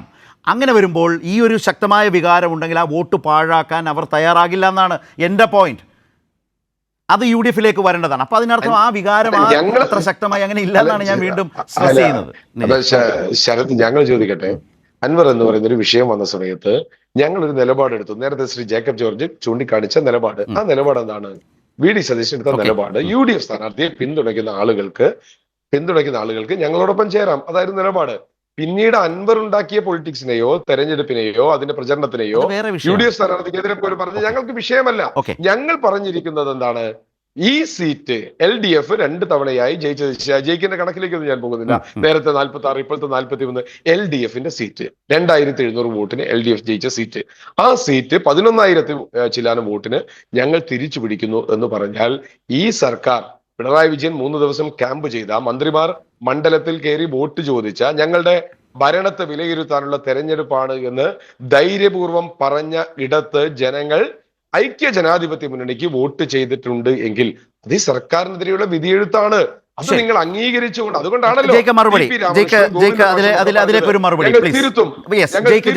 മറുപടി. ഒപ്പം ഈ ജമാഅത്തെ ഇസ്ലാമി, SDPI, അതുപോലെ തന്നെ BJP സ്ഥാനാർത്ഥി തന്നെ പറഞ്ഞു BJP വോട്ടുകൾ UDF-ലേക്ക് പോയിട്ടുണ്ടാകാം, കോലീബി എന്ന ചിന്ത നിലമ്പൂരുമായി ബന്ധപ്പെട്ടു. അപ്പോൾ ഇങ്ങനെ വർഗീയ കക്ഷികളുമായിട്ടുള്ളൊരു ധ്രുവീകരണത്തിൻ്റെയും ധാരണയുടെയും UDF സാഹചര്യം നിലമ്പൂരിൽ കണ്ടു.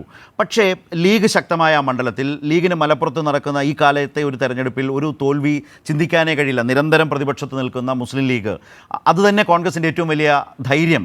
അങ്ങനെ ലീഗ് ഏറ്റവും അവസാന ദിവസങ്ങളിലും കാലത്തും വളരെ സജീവമായി ഇറങ്ങുന്നു, അങ്ങനെ മുന്നോട്ട് പോകുന്നു. നിങ്ങൾ ഈ വർഗീയ ധ്രുവീകരണം, ഈ സഖ്യം ചേരൽ ശക്തമായി അവതരിപ്പിക്കുമ്പോൾ തന്നെ LDF-ന് നേരെ ഒരു ഇസ്ലാമോഫോബിയാണ് ആരോപിച്ചത് ലീഗിൻ്റെ നേതൃത്വത്തിൽ വോട്ടർമാർക്ക് മുമ്പിലേക്ക്, ഇടതുപക്ഷത്തിനെതിരെ.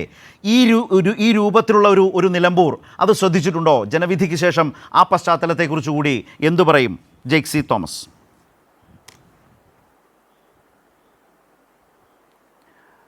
ഇല്ല, എനിക്ക് തോന്നുന്നു അദ്ദേഹം ആദ്യം അവതരിപ്പിച്ച അതേ രാഷ്ട്രീയ കാര്യം വീണ്ടും ആവർത്തിക്കാൻ വേണ്ടിയിട്ടാണ് ശ്രമിക്കുന്നത്. അദ്ദേഹത്തിന്റെ വ്യക്തിപരമായ ഒരു കുഴപ്പമെന്ന നിലയിലല്ല ഞാനത് മനസ്സിലാക്കുന്നത്. പ്രത്യേകിച്ച് തെരഞ്ഞെടുപ്പാനന്തരമുള്ള എല്ലാ ചർച്ചകളിലും പ്രതിപക്ഷ നേതൃത്വത്തെ അലങ്കരിക്കുന്ന എല്ലാ UDF-ന്റെ ആദരണീയ വ്യക്തിത്വങ്ങളും ഇത് തന്നെയാണ് പറഞ്ഞ് ഫലിപ്പിക്കാൻ ശ്രമിച്ചുകൊണ്ടിരിക്കുന്നത്. കാരണം ഈ തെരഞ്ഞെടുപ്പ് വിജയത്തോടു കൂടെ കേരളത്തിൽ ഇടതുപക്ഷ രാഷ്ട്രീയം പൂർണ്ണമായി തുടച്ചു നീക്കപ്പെടുമെന്നും ഒരു പതിറ്റാണ്ടിലധികമായി സംസ്ഥാന ഭരണത്തിന് പുറത്തു നിൽക്കേണ്ട വരുന്ന തങ്ങളുടെ ഈ ഗതികേട് അവസാനിക്കുമെന്നും ഉള്ള ഒരു പ്രതീതി നിർമ്മാണം ഇപ്പോൾ UDF-ന്റെ അനിവാര്യതയാണ്, അല്ലെങ്കിൽ അസാധാരണമായ ഒരു ആവശ്യമാണ്. അതുകൊണ്ട് അദ്ദേഹം അതേ വാചകത്തിൽ തന്നെ, അതേ രാഷ്ട്രീയ മാനത്തിൽ തന്നെ അദ്ദേഹം നിൽക്കുകയാണ്. ഞാൻ ആവർത്തിച്ച് എന്തുകൊണ്ട് ഇതൊരു ഭരണകൂട വിരുദ്ധ, ഒരു സംസ്ഥാന സർക്കാർ വിരുദ്ധ വികാരത്തിന്റെ പ്രതിഫലനമല്ല എന്നതിലേക്ക് ഞാൻ പോകുന്നില്ല. ഇപ്പോൾ എത്ര ഉദാഹരണങ്ങളുണ്ട്. എനിക്ക് തോന്നുന്നു സ്ഥാനാർത്ഥി തന്നെ ചില ഉദാഹരണങ്ങൾ നമ്മുടെ മുമ്പിൽ ചൂണ്ടിക്കാണിച്ചു. ഇപ്പം നിലമ്പൂർ നിയോജക മണ്ഡലത്തിലെ ഒടുവിലത്തെ സമയത്തേക്ക് എത്തുമ്പോൾ ഏത് കോണുകളിലും ഇടതുപക്ഷ രാഷ്ട്രീയത്തിന്റെ പ്രതിനിധികൾ പറഞ്ഞു ഫലിപ്പിക്കാൻ ശ്രമിച്ചത് അത്രയും കഴിഞ്ഞ 9 വർഷക്കാലയളവിലെ ഭരണ നേട്ടങ്ങളും സർക്കാർ നടത്തിയ പ്രകടനങ്ങളും കുറിച്ചൊക്കെയായിരുന്നു. ഞാൻ ഇപ്പോഴും ഓർമ്മിക്കുന്നു, നിലമ്പൂർ നിയോജക മണ്ഡലത്തിൽ മാത്രം 8585 പേരാണ് ലൈഫ് പദ്ധതി മുഖാന്തരം അടച്ചുറപ്പുള്ള വീടുകളിലേക്ക് മാറിയത്. 44,000-ത്തിലധികം വരുന്ന മനുഷ്യന്മാർ സാമൂഹ്യക്ഷേമ പെൻഷൻ പ്രതിമാസം 1,600-ലധികം രൂപ പറ്റുന്നു. അതോടൊപ്പം ഇവിടെ UDFന്റെ പ്രതിനിധി ചൂണ്ടിക്കാണിച്ച 3.5 പതിറ്റാണ്ട് കാലം നിലമ്പൂരിനെ പ്രതിദാനം ചെയ്ത MLA, മുൻ വൈദ്യുതി വകുപ്പ് മന്ത്രി, അദ്ദേഹം പഠിച്ചിരുന്ന സ്കൂൾ ഓടിയിട്ട് ഇടിഞ്ഞു പൊളിഞ്ഞു വീഴാറായ സ്കൂളായിരുന്നു. ഇന്ന് മലപ്പുറത്തെ ഏത് അതിസമ്പന്നരുടെയും മക്കൾ പഠിക്കുന്ന അന്തർദേശീയ നിലവാരമുള്ള സ്കൂളിലേക്ക് അതിനെ മാറ്റി 12-ലധികം വരുന്ന പാലങ്ങൾ തറക്കല്ലിടുക മാത്രമല്ല ഉദ്ഘാടനം ചെയ്ത് ഗതാഗതത്തിനായി തുറന്നു കൊടുക്കപ്പെട്ടു. മഹാഭൂരിപക്ഷം വരുന്ന റോഡുകൾ BMBC നിലവാരത്തിലേക്ക് ടാർ ചെയ്ത് സഞ്ചാരയോഗ്യമാക്കി മാറ്റി. ഇതൊക്കെ മുൻനിർത്തിയിട്ട് നമ്മൾ തെരഞ്ഞെടുപ്പിനെ നേരിടുമ്പോൾ ഇതൊക്കെ മോശമാണ്, ഈ ജനവിധി കൊണ്ട് നിങ്ങൾ ഇതൊക്കെ അവസാനിപ്പിച്ചു കൊള്ളണം, അങ്ങനെയാണോ നമ്മൾ ഈ ജനവിധിയെ സ്വീകരിക്കേണ്ടത്? എനിക്ക് സത്യസന്ധമായി കോൺഗ്രസ് പ്രതിനിധിക്ക് ഈ കാര്യങ്ങളോടുള്ള പ്രതികരണം പറഞ്ഞാൽ കൊള്ളാവുന്നുണ്ട്. ഈ ഗവൺമെന്റ് നടപ്പിലാക്കിയ അനുഭവങ്ങളിൽ വന്നിട്ടുള്ള ഇത്തരം കാര്യങ്ങൾ മോശമാണ്. അതുകൊണ്ട് ഈ ജനവിധിയിൽ നിന്ന് പാഠം ഉൾക്കൊണ്ട് ഇത്തരം സാമൂഹ്യക്ഷേമ പ്രവർത്തനങ്ങളിൽ നിന്നും അഭിമാനകരമായ കേരളത്തിലെ ലെഫ്റ്റ് ഗവൺമെന്റിന്റെ പ്രവർത്തന പദങ്ങളിൽ നിന്ന് നിങ്ങൾ അവസാനിപ്പിക്കുകയോ പിന്തിരിയുകയോ ചെയ്യണം. അതാണ് നിലമ്പൂരിലെ ജനവിധി നിങ്ങൾക്ക് നൽകുന്ന താക്കീത്. ആ പാഠമാണോ സാധാരണഗതിയിൽ ലളിതയുക്തിയുള്ള നമ്മുടെ നാട്ടിലെ മനുഷ്യന്മാർ ചിന്തിക്കേണ്ടത്? അതാണോ? മറിച്ച് നിങ്ങൾ ചില വിഷലിപ്തമായ പ്രചരണം ഉയർത്തിക്കാട്ടി, നിങ്ങൾ ചില നുണകൾ പ്രചരിപ്പിച്ചു എന്ന് ഞാൻ ഉദ്ദേശിക്കുന്നത് നിങ്ങൾ നടത്തിയ വർഗീയ കൂട്ടുകെട്ടുകളുടെ ആകത്തുക ഈ വിജയം എന്ന് പരാമർശിക്കാനേ അല്ല. നിങ്ങൾ ചില നുണകൾ ഗവൺമെന്റിനെതിരെ, സംസ്ഥാന സർക്കാരിന്റെ സമീപനത്തിനെതിരെ അഴിച്ചുവിട്ടു. ആ നുണകളിൽ ചില ആളുകളെങ്കിലും വശംവദരായി തീർന്നിട്ടുണ്ടോ?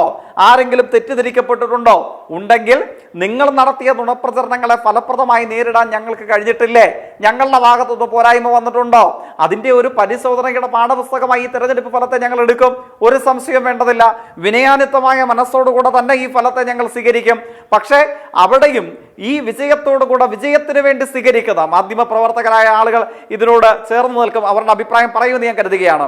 തെരഞ്ഞെടുപ്പ് വിജയത്തിന്റെ ഒരു പ്രത്യേകത, അത് നിലമ്പൂരിലായാലും കേരളത്തിലായാലും ഇന്ത്യയിലെ ഏത് ഗ്രാമനഗരാന്തരങ്ങളിലായാലും, അത് ഗ്രാമപഞ്ചായത്തിലായാലും അത് പാർലമെന്റിലായാലും, തെരഞ്ഞെടുപ്പ് വിജയത്തിന് വേണ്ടി നമ്മൾ സ്വീകരിക്കുന്ന പല അടവുകളും എത്രമേൽ വിഷലിപ്തവും എത്രമേൽ മര്യാദ കെട്ടതുമാവട്ടെ, വിജയത്തോടു കൂടെ ഏത് വിഷലിപ്തമായ അടവ് സ്വീകരിച്ചിട്ടാണെങ്കിലും ഏത് ഹീനമായ മാർഗം സ്വീകരിച്ചിട്ടാണെങ്കിലും സൃഷ്ടിക്കപ്പെടുന്ന വിജയത്തോടു കൂടെ അതൊക്കെ വിശദീകരിക്കപ്പെടുന്നു.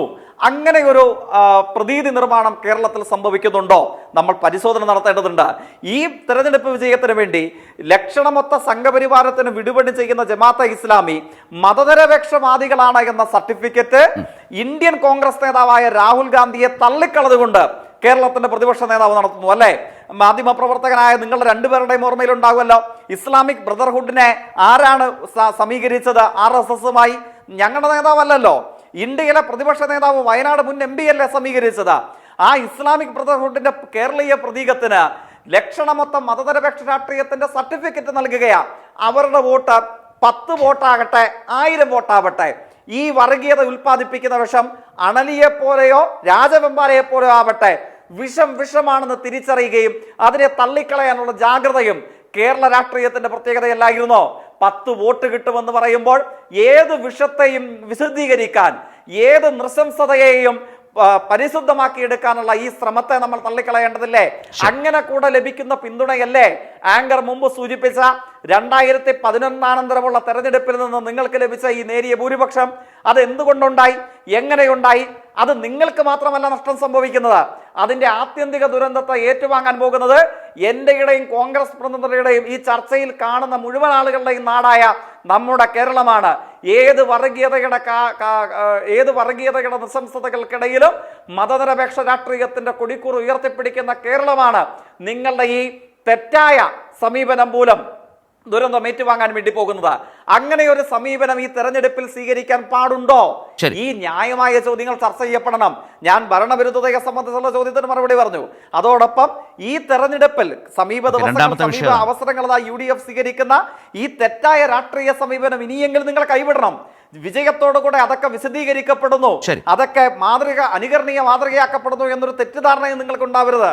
ശരി, ജേക്കബ് ജോർജ്, നേരത്തെ ഈ വിജയത്തിൻ്റെ അവകാശിയും ക്രെഡിറ്റും അത് VD സതീശൻ എന്ന നേതാവിനാണ് UDFനെ സംബന്ധിച്ചെന്ന് താങ്കൾ പറഞ്ഞു വെച്ചു. പക്ഷേ ഇപ്പോൾ ജയ്ക്ക് പറഞ്ഞ ഒരു വിഷയം, നിലമ്പൂരിൻ്റെ അല്ലെങ്കിൽ ആ മണ്ഡലത്തിൻ്റെ ഒരു രാഷ്ട്രീയ പരിതസ്ഥിതിയിൽ നിന്നൊരു വിജയം ഉറപ്പാക്കാൻ വേണ്ടി എത്തിച്ചേർന്നിട്ടുള്ള സഖ്യങ്ങളും സഹകരണങ്ങളും അതിലെ വർഗീയ പശ്ചാത്തലങ്ങളും ഒക്കെ വലിയ വിഷയങ്ങളായി മാറിയതാണ്. അത് കേരളമാകെ UDFനെ സംബന്ധിച്ച് ആത്യന്തികമായി അത് ഗുണപരമായ ഒരു നീക്കമാണോ, അതിനപ്പുറം ഒരു സമൂഹത്തെ സംബന്ധിച്ച് അപകടകരമായ ഒരു നീക്കമാണോ, അതടക്കം ചർച്ച ചെയ്യപ്പെടുന്ന ഒരു സാഹചര്യം വന്നാൽ നിലമ്പൂരിനുമപ്പുറം UDFന് എന്താകും നേരിടേണ്ടി വരിക, അനുഭവിക്കേണ്ടി വരിക ഈ പശ്ചാത്തലത്തിൽ നോക്കിയാൽ? നേരത്തെ ജയ്ക്ക് ആ ചർച്ച ഓപ്പൺ ചെയ്തു വെച്ചതുകൊണ്ട് ജയ്ക്ക് പറഞ്ഞത് വെച്ചുകൂടി. അല്ല, രാഷ്ട്രീയമായിട്ട് നോക്കുകയാണെങ്കിൽ ഈ പറഞ്ഞ വർഗീയ കക്ഷികൾ അവരെ മുസ്ലിം ലീഗ് പോലും, ഇന്ത്യൻ യൂണിയൻ മുസ്ലിം ലീഗ് പോലും അംഗീകരിക്കുന്നില്ല എന്നുള്ളതാണ് സത്യം, സമകാലിക സത്യമാണത്. അവിടെ നമുക്ക് പല മത്സരങ്ങൾക്കും ധൈര്യം ഉണ്ടായിട്ടില്ലല്ലോ ലീഗിനെതിരെ മത്സരിക്കാൻ. കാരണം അവർക്ക് പണ്ടുള്ളവർ പറയുന്ന മാതിരി ചുട്ട് തിന്നാൻ വോട്ട് കിട്ടുകയില്ല. ലീഗിൻ്റെ കോട്ടകളിൽ മലപ്പുറം ജില്ലയിൽ പോലും ഈ പറയുന്ന കക്ഷികൾക്ക് ഒറ്റയ്ക്ക് ലീഗിനെതിരെ മത്സരിക്കാനുള്ള ശേഷിയില്ല, കരുത്തില്ല, ആൾബലമില്ല. അങ്ങനെയുള്ള കക്ഷികൾക്ക് നിലനിൽക്കണമെങ്കിൽ ഒരു ജനാധിപത്യ കക്ഷിയുടെ കേരളത്തിലാകുമ്പോഴും മുന്നണി രാഷ്ട്രീയം സ്ഥിരപ്രതിഷ്ഠ നേടിയിട്ടുള്ള കേരളത്തിൽ ഒരു മുന്നണിയുടെ കൂട്ടായ്മ വേണം. അവിടെ ശ്രീ ജേക്കബ് ജോർജ്, ഇപ്പോൾ നമുക്ക് നിലമ്പൂരിൽ നോക്കിയാൽ ലീഗിൻ്റെ തണലിൽ ലീഗ് നിശബ്ദമായി നിന്നുകൊടുത്തു. VD സതീശൻ ജമാഅത്തെ ഇസ്ലാമിയുമായിട്ടുള്ള സഹകരണത്തെക്കുറിച്ച് പറഞ്ഞു. അതും കടന്ന് അവർ മതവാദ രാഷ്ട്രീയം ആകെ ഉപേക്ഷിച്ചു എന്ന് പറഞ്ഞു. നിലമ്പൂർ വിട്ട് കേരളമാകെ UDFന് ഈ ഒരു നിലപാടെടുത്ത് മുന്നോട്ട് പോയാൽ, 2026 പോയാൽ, തദ്ദേശ തെരഞ്ഞെടുപ്പിലേക്ക് പോയാൽ ഗുണം ചെയ്യുന്ന നിലപാടാണോ? അല്ല, അതെ, ഞാനതാ പറഞ്ഞു വരുന്നത്. ശരിക്കും കേരള രാഷ്ട്രീയത്തിന് ഒരു അങ്ങേയറ്റത്തെ ഒരു മതനിരപേക്ഷ സ്വഭാവമുണ്ട്, ഒരു മതനിരപേക്ഷ മുഖമുണ്ട്. ആ മുഖത്തെ തള്ളിപ്പറഞ്ഞുകൊണ്ടൊരു കൂട്ടുകെട്ടിനെ ഒരു കക്ഷിയും തയ്യാറെടുക്കരുത് എന്ന് തന്നെയാണ് എനിക്ക് പറയാനുള്ളത്. കേരളത്തിൽ ഇതുപോലെയുള്ള കക്ഷികൾക്ക് ചിലപ്പോൾ മലപ്പുറം ജില്ലയിൽ അവർക്ക് കുറച്ച് വോട്ടുണ്ടാവും. അതുപോലെയുള്ള പോക്കറ്റുകളിൽ ചിലപ്പോൾ കുറച്ച് വോട്ട് കിട്ടും. അതും വളരെ വളരെ ചുരുങ്ങിയ വോട്ടേ ഉള്ളൂ. ആ വോട്ടിന് വേണ്ടി ഒരു കൂട്ടുകെട്ടുണ്ടാക്കി പരസ്യമാക്കേണ്ട കാര്യമില്ലായിരുന്നു. അത് UDFൻ്റെ മറ്റു പോക്കറ്റുകളിൽ എങ്ങനെ ബാധിക്കും? അവിടെയാണ് അതെങ്ങനെ ബാധിക്കും എന്നുള്ളത് നമുക്ക് തീർച്ചയായിട്ടും നമുക്ക് കണ്ടു കാണേണ്ട കാര്യമാണ്. അത് ഒരു പ്രശ്നമാവും. UDF, പ്രത്യേകിച്ച് കോൺഗ്രസ് നേതൃത്വം അങ്ങനെ ഒരു കൂട്ടുകെട്ടിലേക്ക് പോകരുത് എന്ന് തന്നെയാണ് സാധാരണ ഒരു മതനിരപേക്ഷ ചിന്താഗതിയുള്ള മലയാളി ആഗ്രഹിക്കുക എന്നാണ് എനിക്ക് തോന്നുന്നത്. ശരത്തെ, റൈറ്റ്. അങ്ങനെയാണെങ്കിൽ അതിനകത്ത് പ്രതിപക്ഷ നേതാവായ VD സതീശൻ കാട്ടിയ രീതി അല്പം മാറിപ്പോയോ, വേണ്ടാത്തതായി മാറിയോ, അല്ലെങ്കിൽ അങ്ങനെ സംഭവിച്ചോ? അത് VD സതീശൻ തന്നെ എടുത്തൊരു തീരുമാനമാകാനിടയില്ല. നോക്കണം, കേരളത്തിൽ അധികാരത്തിൽ തിരിച്ചു വരേണ്ടത് കോൺഗ്രസിൻ്റെ ആവശ്യമാണ്, നിലനിൽപ്പിൻ്റെ പ്രശ്നമാണ്. അതിനേക്കാൾ ആവശ്യം മുസ്ലിം ലീഗിനാണ്. കേരളത്തിൽ ഇനിയിപ്പോൾ അധികാരമില്ലാതെ ഈ വെയിലത്ത് നിൽക്കാനൊന്നും ലീഗിനെ കൊണ്ട് പറ്റില്ല. അതുകൊണ്ട് ലീഗിനെ സംബന്ധിച്ച് അല്ലാതെ ലീഗൊന്നും ഇത്തരം കക്ഷികളുമായിട്ട് കൂട്ടുകൂടുന്നവരല്ല എന്നാണ് എനിക്ക് തോന്നിയിട്ടുള്ളത്. കാരണം ലീഗിന് അതിൻ്റേതായ നിലപാടുണ്ട്, അവർക്ക് സ്വന്തമായൊരു നിലനിൽപ്പുണ്ട്, സ്വന്തമായി നല്ലൊരു പാർട്ടിയായിട്ട് അത് വളർന്നിട്ടുണ്ട് മുസ്ലിം ലീഗ് കേരളത്തിൽ. അതുകൊണ്ട് ലീഗിന് എങ്ങനത്തെ വർഗീയ കൂട്ടുകെട്ടിൻ്റെ ആവശ്യമില്ല. ലീഗിനെ ഞാൻ അങ്ങനെ കാണുന്നുമില്ല. പക്ഷേ വേറൊരു കാര്യമുണ്ട്. ഇപ്പോൾ EK സമസ്ത, വളരെ പ്രധാനപ്പെട്ട, ലീഗിന് ഒരു തരത്തിലും തള്ളിപ്പറയാൻ കഴിയാത്ത EK സമസ്ത വിഭാഗത്തിൻ്റെ ഏറ്റവും വലിയ വിമർശനം നിലവിലെ ലീഗ് നേതൃത്വത്തെ സംബന്ധിച്ചുള്ളതും ഇതുതന്നെയാണ്. കാലങ്ങളായി, അതായത് ലീഗ് നേതൃത്വത്തിൽ ജമാഅത്തെ ഇസ്ലാമി പിടിമുറുക്കിയിരിക്കുന്നു. അതിങ്ങനെ തുടർന്ന് അതിൻ്റെ പശ്ചാത്തലത്തിലാണ് പ്രതിപക്ഷ നേതാവ് ജമാഅത്തെ ഇസ്ലാമി മതവാദ രാഷ്ട്രീയം ആകെ ഉപേക്ഷിച്ചു എന്ന് പരസ്യമായി പറയുന്ന നിലവരെ എത്തിയത്. അത് UDF രാഷ്ട്രീയത്തെ പൊതുവിൽ കേരളത്തിന് ദോഷകരമാണെന്ന് ജയിക്ക് പറഞ്ഞ വിമർശനം അവിടെ നിൽക്കുമ്പോൾ തന്നെ UDF രാഷ്ട്രീയത്തിന് വരും കാലത്ത് പലയിടങ്ങളിലും അത് ദൂരവ്യാപകമായ ബുദ്ധിമുട്ടുകൾ, തിരിച്ചടികൾ സൃഷ്ടിക്കില്ലേ എന്ന പ്രധാന നിരീക്ഷണം.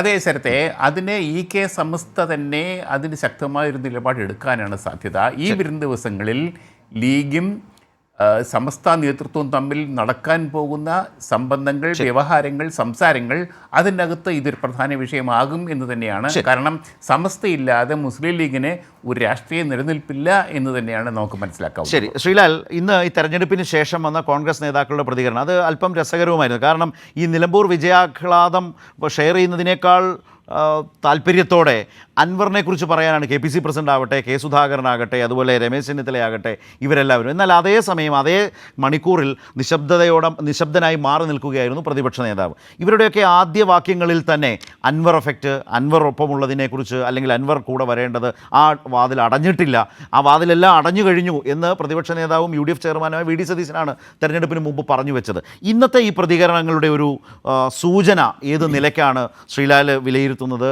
അതുപോലെ ലീഗിൻ്റെ ഇക്കാര്യത്തിലുള്ള നിലപാട് വി ഡി സതീശന് ഇനി അവഗണിക്കാനാകുമോ? വി ഡി സതീശൻ ഇപ്പോൾ കാട്ടിയിട്ടുള്ളൊരു കടുംപിടുത്തമുണ്ടല്ലോ, അൻവർ വേണ്ട എന്നുള്ളത്, അതിൽ നിലനിൽക്കാൻ വി ഡി സതീശന് കഴിയുമോ?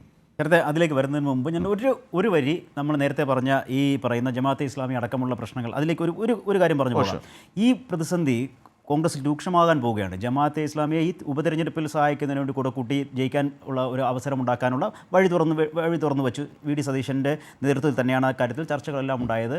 അദ്ദേഹം ഒറ്റയ്ക്കല്ല എന്ന് പറഞ്ഞാൽ പോലും അതിൽ അദ്ദേഹത്തിൻ്റെ നിലപാടുകൾ എത്ര കർക്കശമായിരുന്നു നമ്മൾ പരസ്യമായി കണ്ടതുമാണ്. പക്ഷേ ഇവിടെ ഉണ്ടാകാൻ പോകുന്നൊരു പ്രതിസന്ധി അത് കോൺഗ്രസിൻ്റെ സംസ്ഥാനത്ത് മാത്രമല്ല പ്രതിസന്ധി ഉണ്ടാകാൻ പോകുന്നത്. നമ്മൾ ആദ്യം നോക്കേണ്ടത് ഈ രാഹുൽ ഗാന്ധിയും പ്രിയങ്ക ഗാന്ധിയും വയനാട്ടിൽ മത്സരിക്കുമ്പോൾ, ആദ്യം രാഹുൽ ഗാന്ധി മത്സരിച്ചപ്പോൾ കാണിച്ച ഒരു അബദ്ധം രണ്ടാമത് തിരുത്താൻ തയ്യാറായി എന്നുള്ളത് നമ്മൾ മറക്കരുത്. അവർ അവിടെ മുസ്ലിം ലീഗിൻ്റെ പതാക പോലും ആ റാലികളിൽ ഉപയോഗിക്കാതെ മാറ്റി നിർത്തിക്കൊണ്ടുള്ള ഒരു സാഹചര്യം ഉണ്ടായിരുന്നു. എന്തുകൊണ്ടാണ് അങ്ങനെ സാഹചര്യം ഉണ്ടായത്? ദേശീയ തലത്തിൽ ഈ പാകിസ്ഥാൻ്റെ മുസ്ലിം ലീഗുമായി സഹകരിക്കുന്നു കേരളത്തിൽ കോൺഗ്രസ് എന്നുള്ള വലിയ ഒരു ആരോപണം ഉണ്ടായതിൻ്റെ ഭാഗമായിട്ടാണ്.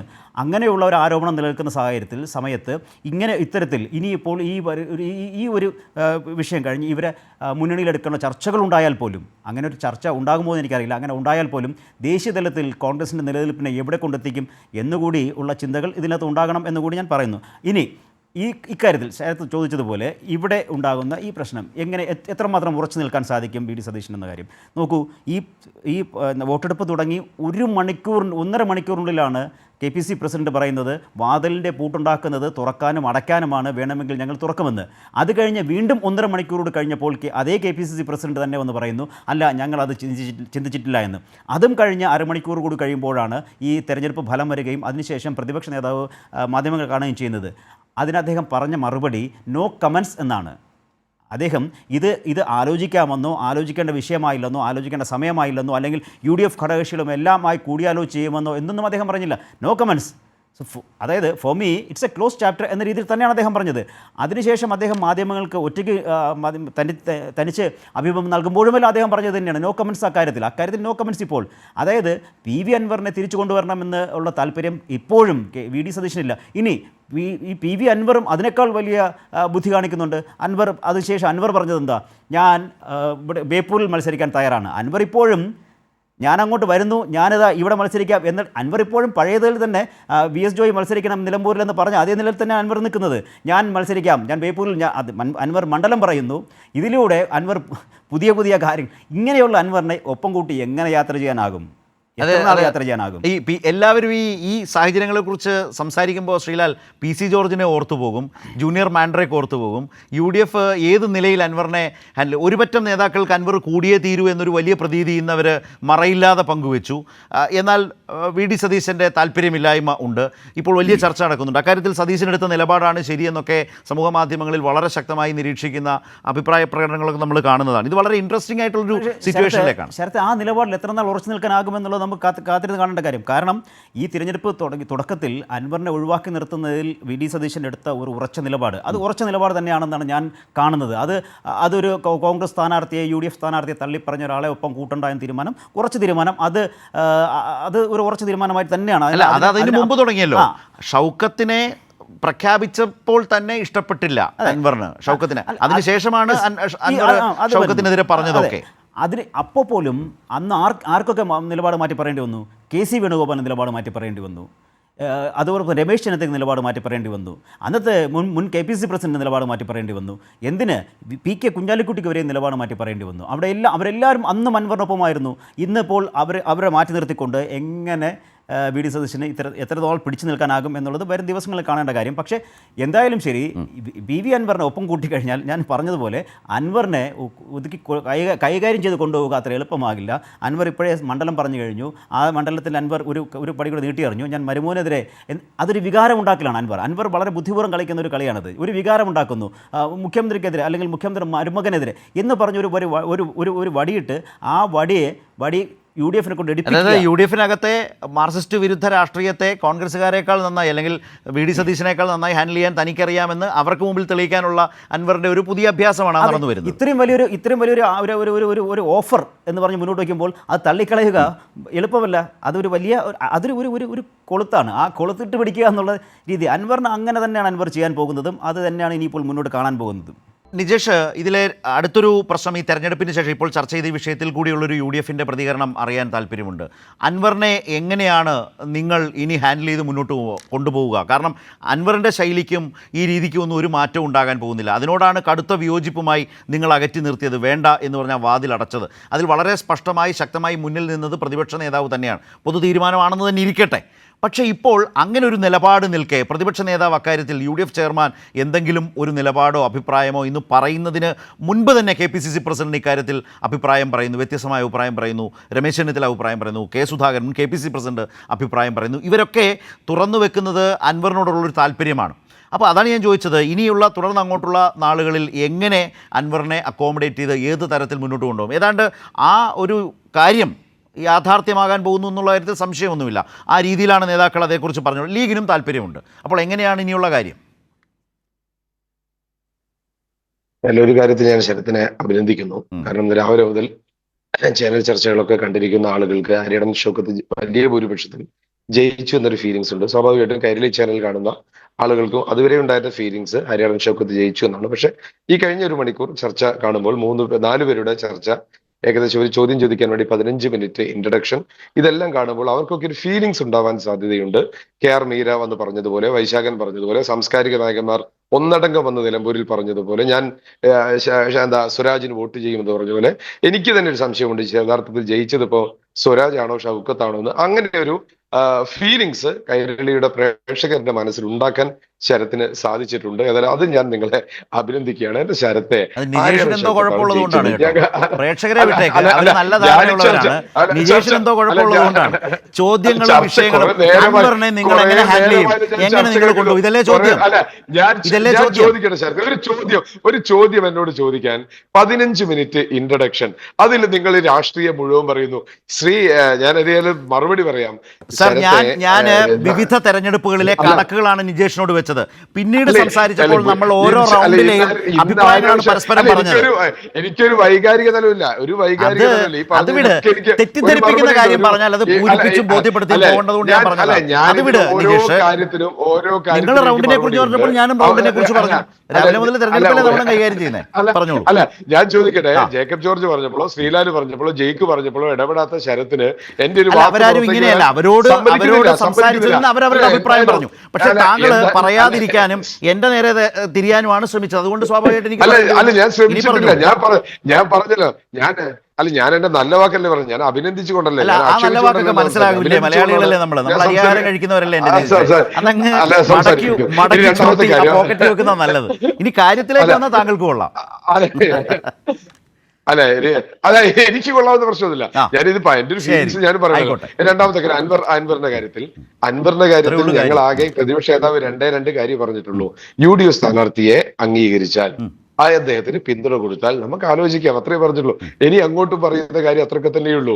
UDFന്റെ നയപരിപാടികളെ അംഗീകരിച്ചുകൊണ്ട് ഒപ്പം നിന്ന് കഴിഞ്ഞാൽ ഞങ്ങൾ ഏതൊരാളെയും എടുക്കും. ഞങ്ങൾക്ക് ഈ ത്രൂ ഔട്ട് ദ എലക്ഷൻ ഐക്യ ജനാധിപത്യ മുന്നണിക്ക് ഒറ്റ ശബ്ദമേ ഉണ്ടായിട്ടുള്ളൂ, പാർട്ടി സെക്രട്ടറിയെ തിരുത്തുന്ന മുഖ്യമന്ത്രി. ഇതാണ് ഞങ്ങളുടെ അൻവറിന്റെ ശൈലി യു.ഡി.എഫിന് ഗുണമാകുമോ? ഇതൊന്നും ഉണ്ടായിട്ടില്ല. എന്റെ ചോദ്യം, അൻവറിന്റെ ശൈലി യു.ഡി.എഫിന് ഗുണമാകുമെന്ന് നിജേഷ് അരവിന്ദ് കരുതുന്നുണ്ടോ? എന്റെ ചോദ്യം. അല്ല, നിലവിൽ ഐക്യ ജനാധിപത്യ മുന്നണിക്ക് അകത്തേക്ക് കടന്നു വന്നാൽ ചില ചിട്ടവട്ടങ്ങളുണ്ട്. അതിൽ പാലിക്കാൻ അദ്ദേഹം തയ്യാറായി കഴിഞ്ഞാൽ നമുക്ക് ആലോചിക്കാവുന്നതേ ഉള്ളൂ. എന്റെ ചോദ്യം അതല്ല, ചിട്ടവട്ടമൊക്കെ പാലിക്കും ഉറപ്പല്ലേ. പക്ഷെ ഒരാളുടെ ശൈലിയും രീതിയും മാറില്ല. അത് നമ്മൾ കണ്ടു കഴിഞ്ഞു. PC ജോർജിനെ നമ്മൾ കണ്ടതാണ്. ഉള്ളതാണ്. അദ്ദേഹം എങ്ങനെയൊക്കെ പെരുമാറുന്നു നമുക്കറിയാം. ഞാൻ അതാണ് ചോദിച്ചത്, അൻവറിന്റെ ശൈലി യു ഡി എഫിന്റെ രാഷ്ട്രീയത്തിന് ഗുണകരമായി മാറുമോ? നിജേഷ് അരവിന്ദന്റെ മറുപടി എന്താണ്? ഞാൻ ചോദിക്കട്ടെ, ശരത്ത് ചോദിക്കട്ടെ. അല്ല, ഉത്തരവാണ് വേണ്ടത്. എന്നോട് ചോദിച്ചിട്ട് എന്താ കാര്യം? ഞാനല്ലല്ലോ അദ്ദേഹത്തെ പ്രഖ്യാപിച്ചതിന് ശേഷം ഞങ്ങൾ ഒരു ഉറച്ച നിലപാടെടുത്തിട്ടുണ്ട് എങ്കിൽ ഞങ്ങൾ ആ നിലപാടുമായിട്ട് ഇനിയും മുന്നോട്ട് പോകും. അപ്പോഴല്ലേ നേതാക്കൾ അത് ഇഷ്ടപ്പെടാത്ത വിധത്തിൽ പറഞ്ഞത്? പ്രതിപക്ഷ നേതാവ് അങ്ങനെ ഒരു നിലപാട് വിശദീകരിച്ച് നിൽക്കെ ഇന്ന് ആദ്യത്തെ മണിക്കൂറിൽ തന്നെ അൻവർ പ്രേമം മറ്റ് നേതാക്കൾ എന്തുകൊണ്ട് പ്രകടിപ്പിച്ചു? എന്തായിരുന്നു അതിന്റെ സാഹചര്യം? അല്ല, അൻവർ പ്രേമം പ്രകടിപ്പിച്ചതല്ല. അൻവർ പറഞ്ഞു, ഞാൻ എന്റെ നിലപാട് ആര്യാടൻ ഷൗക്കത്ത് ജയിക്കണമെന്നാണ്. ഇനി നാളെ ഞാൻ മരുമോനിസത്തിനെതിരെ പോരാടാൻ തയ്യാറാണ്, ബേപ്പൂരിൽ വന്ന് മത്സരിക്കാൻ. അതൊക്കെ അത് കഴിഞ്ഞാണ്. ഇന്ന് രാവിലെ KPCC പ്രസിഡന്റ് ജനവിധിയിൽ നിങ്ങൾ ജയിക്കുന്ന സമയത്ത് ചോദിച്ചപ്പോഴാണ് പറഞ്ഞത് ഒരു വാതിലും അടച്ചിട്ടില്ല, അൻവർ ഫാക്ടർ ഉണ്ട്. അൻവറിനെ എടുക്കുന്നതിനെ കുറിച്ചുള്ള അദ്ദേഹത്തിന്റെ താല്പര്യം പ്രകടിപ്പിച്ചത് തൊട്ടുപുറകെ വന്നും രമേശ് ചെന്നിത്തല പറഞ്ഞതാണ്, ഞാനും കുഞ്ഞാലിക്കുട്ടിയും കൂടി ചർച്ച നടത്തിയിരുന്നു എന്ന് വെളിപ്പെടുത്തി. ഇതിന്റെയൊക്കെ ആവശ്യം ഇന്ന് എന്തായിരുന്നു? അതാണ് ചോദ്യം. പ്രത്യേകിച്ച് സതീശന്റെ എതിർപ്പ് നിൽക്കെ പരസ്യമല്ലേ ചുങ്കത്തറ പഞ്ചായത്ത് ഞങ്ങൾ പിടിച്ചെടുത്ത അൻവറിന്റെ സഹായത്തോടുകൂടിയല്ലേ. പനമരം പഞ്ചായത്ത് അദ്ദേഹം നിങ്ങളെയും എതിർത്ത സ്ഥാനാർത്ഥിയായിരുന്നില്ലേ? അല്ലെ, ഈ ഇലക്ഷനിൽ നിയമസഭാ തെരഞ്ഞെടുപ്പിൽ മുമ്പല്ലേ ചുങ്കത്തറ പഞ്ചായത്ത് പിടിച്ചത്? നിയമസഭാ തെരഞ്ഞെടുപ്പിൽ പനമരം പഞ്ചായത്ത് പിടിച്ചില്ല. അടുത്ത കാലത്ത് എന്തിനാ? അതും കഴിഞ്ഞ് നിയമസഭാ തെരഞ്ഞെടുപ്പിലല്ലേ ചതിയിൽപ്പെടുത്തി പ്രതിപക്ഷ നേതാവ് അൻവർ പറഞ്ഞ മുഴുവൻ കാര്യങ്ങളെയും വൈകാരിക കാര്യങ്ങൾ അൻവർ പറഞ്ഞ മുഴുവൻ എന്റെ ചോദ്യം ഇത്രേ ഉള്ളൂ. അങ്ങനെയുള്ള പറഞ്ഞ കാര്യങ്ങൾ ഞങ്ങൾ വിട്ടു. അങ്ങനെയുള്ള അൻവർ യു ഡി എഫിന് ചേരുന്നയാളാണോ? ഞാൻ നിജേഷ് അരവിന്ദിനോടുള്ള എന്റെ ഒരു ചോദ്യമാണ്. അല്ല, അൻവർ നാളെ ചേരുന്ന ആളാണോ? നാളെയല്ലേ തീരുമാനിക്കേണ്ടത്? നാളെയല്ലേ തീരുമാനിക്കേണ്ടത്? ശരി, ഞാനതല്ലേ ചോദിച്ചത്. അൻവർ എന്നത് യു ഡി എഫ് രാഷ്ട്രീയത്തിൽ ചേരുന്നയാളാണോ ചോദിച്ചത്. അൻവർ എന്ന് ചേരും നല്ല പഴയ കോൺഗ്രസ്സുകാരാണ്. അൻവർ പഴയ കോൺഗ്രസ്സുകാരനാണ്. ശരത്തെ പഴയ കോൺഗ്രസ് ആണ്. കോൺഗ്രസിലുണ്ടായിരുന്നു, യൂത്ത് കോൺഗ്രസിലുണ്ടായിരുന്നു, KSU ഉണ്ടായിരുന്നു. നാളെയും വന്നേക്കാം. ശരി ജയ്ക്ക്, അതാ ഒരു ഒറ്റ കാര്യം കൂടി. ഇപ്പോൾ ഇതെല്ലാം പറയുമ്പോഴും അപ്പുറത്ത് നിങ്ങൾക്ക് കഴിഞ്ഞ തെരഞ്ഞെടുപ്പിൽ 29,000-ൽ പരം വോട്ട് മാത്രമാണ് പ്രിയങ്കാ ഗാന്ധി മത്സരിച്ച ഉപതെരഞ്ഞെടുപ്പിൽ ആ മണ്ഡലത്തിൽ ലഭിച്ചത്. ഇപ്പോൾ അത് 66,159 എത്തപ്പെട്ടു. പൊളിറ്റിക്കലി വളരെ ശക്തമായ നിലയിൽ തന്നെ വോട്ട് സമാഹരിക്കാനും കയറി വരാനും കഴിഞ്ഞിട്ടുണ്ട്. പക്ഷേ ജയിക്കാനായിട്ടില്ല എന്ന സാഹചര്യം നിൽക്കുന്നു. ഒരു പരിശോധന വേണ്ടി വരുന്ന സാഹചര്യം എന്താണെന്ന് വെച്ചാൽ അൻവർ പിടിച്ച വോട്ടുകൾ എന്നത് LDFനെ ബാധിക്കുന്ന കാര്യമല്ലേ? അതുപോലെ തന്നെ അമരമ്പലവും കരുളായി അടക്കമുള്ള പ്രതീക്ഷിച്ച പഞ്ചായത്തുകളിൽ പോലും നഗരസഭയിലടക്കം വല്ലാതെ പിന്നിൽ പോയ സാഹചര്യമൊക്കെ ഈ തെരഞ്ഞെടുപ്പിലെ തിരിച്ചടിയും പരിശോധന വേണ്ടതുമായ വിഷയങ്ങളല്ലേ LDFനെ സംബന്ധിച്ച്? തീർച്ചയായിട്ടും ഏതു തെരഞ്ഞെടുപ്പ് വിധിയെയും സ്വീകരിക്കുന്നത് പോലെ അങ്ങേയറ്റം വിനയാനുത്തമായ മനസ്സോടുകൂടെ തന്നെയാണ് ഈ തെരഞ്ഞെടുപ്പ് വിധിയെയും ഇടതുപക്ഷ ജനാധിപത്യ മുന്നണി സ്വീകരിക്കുന്നത്.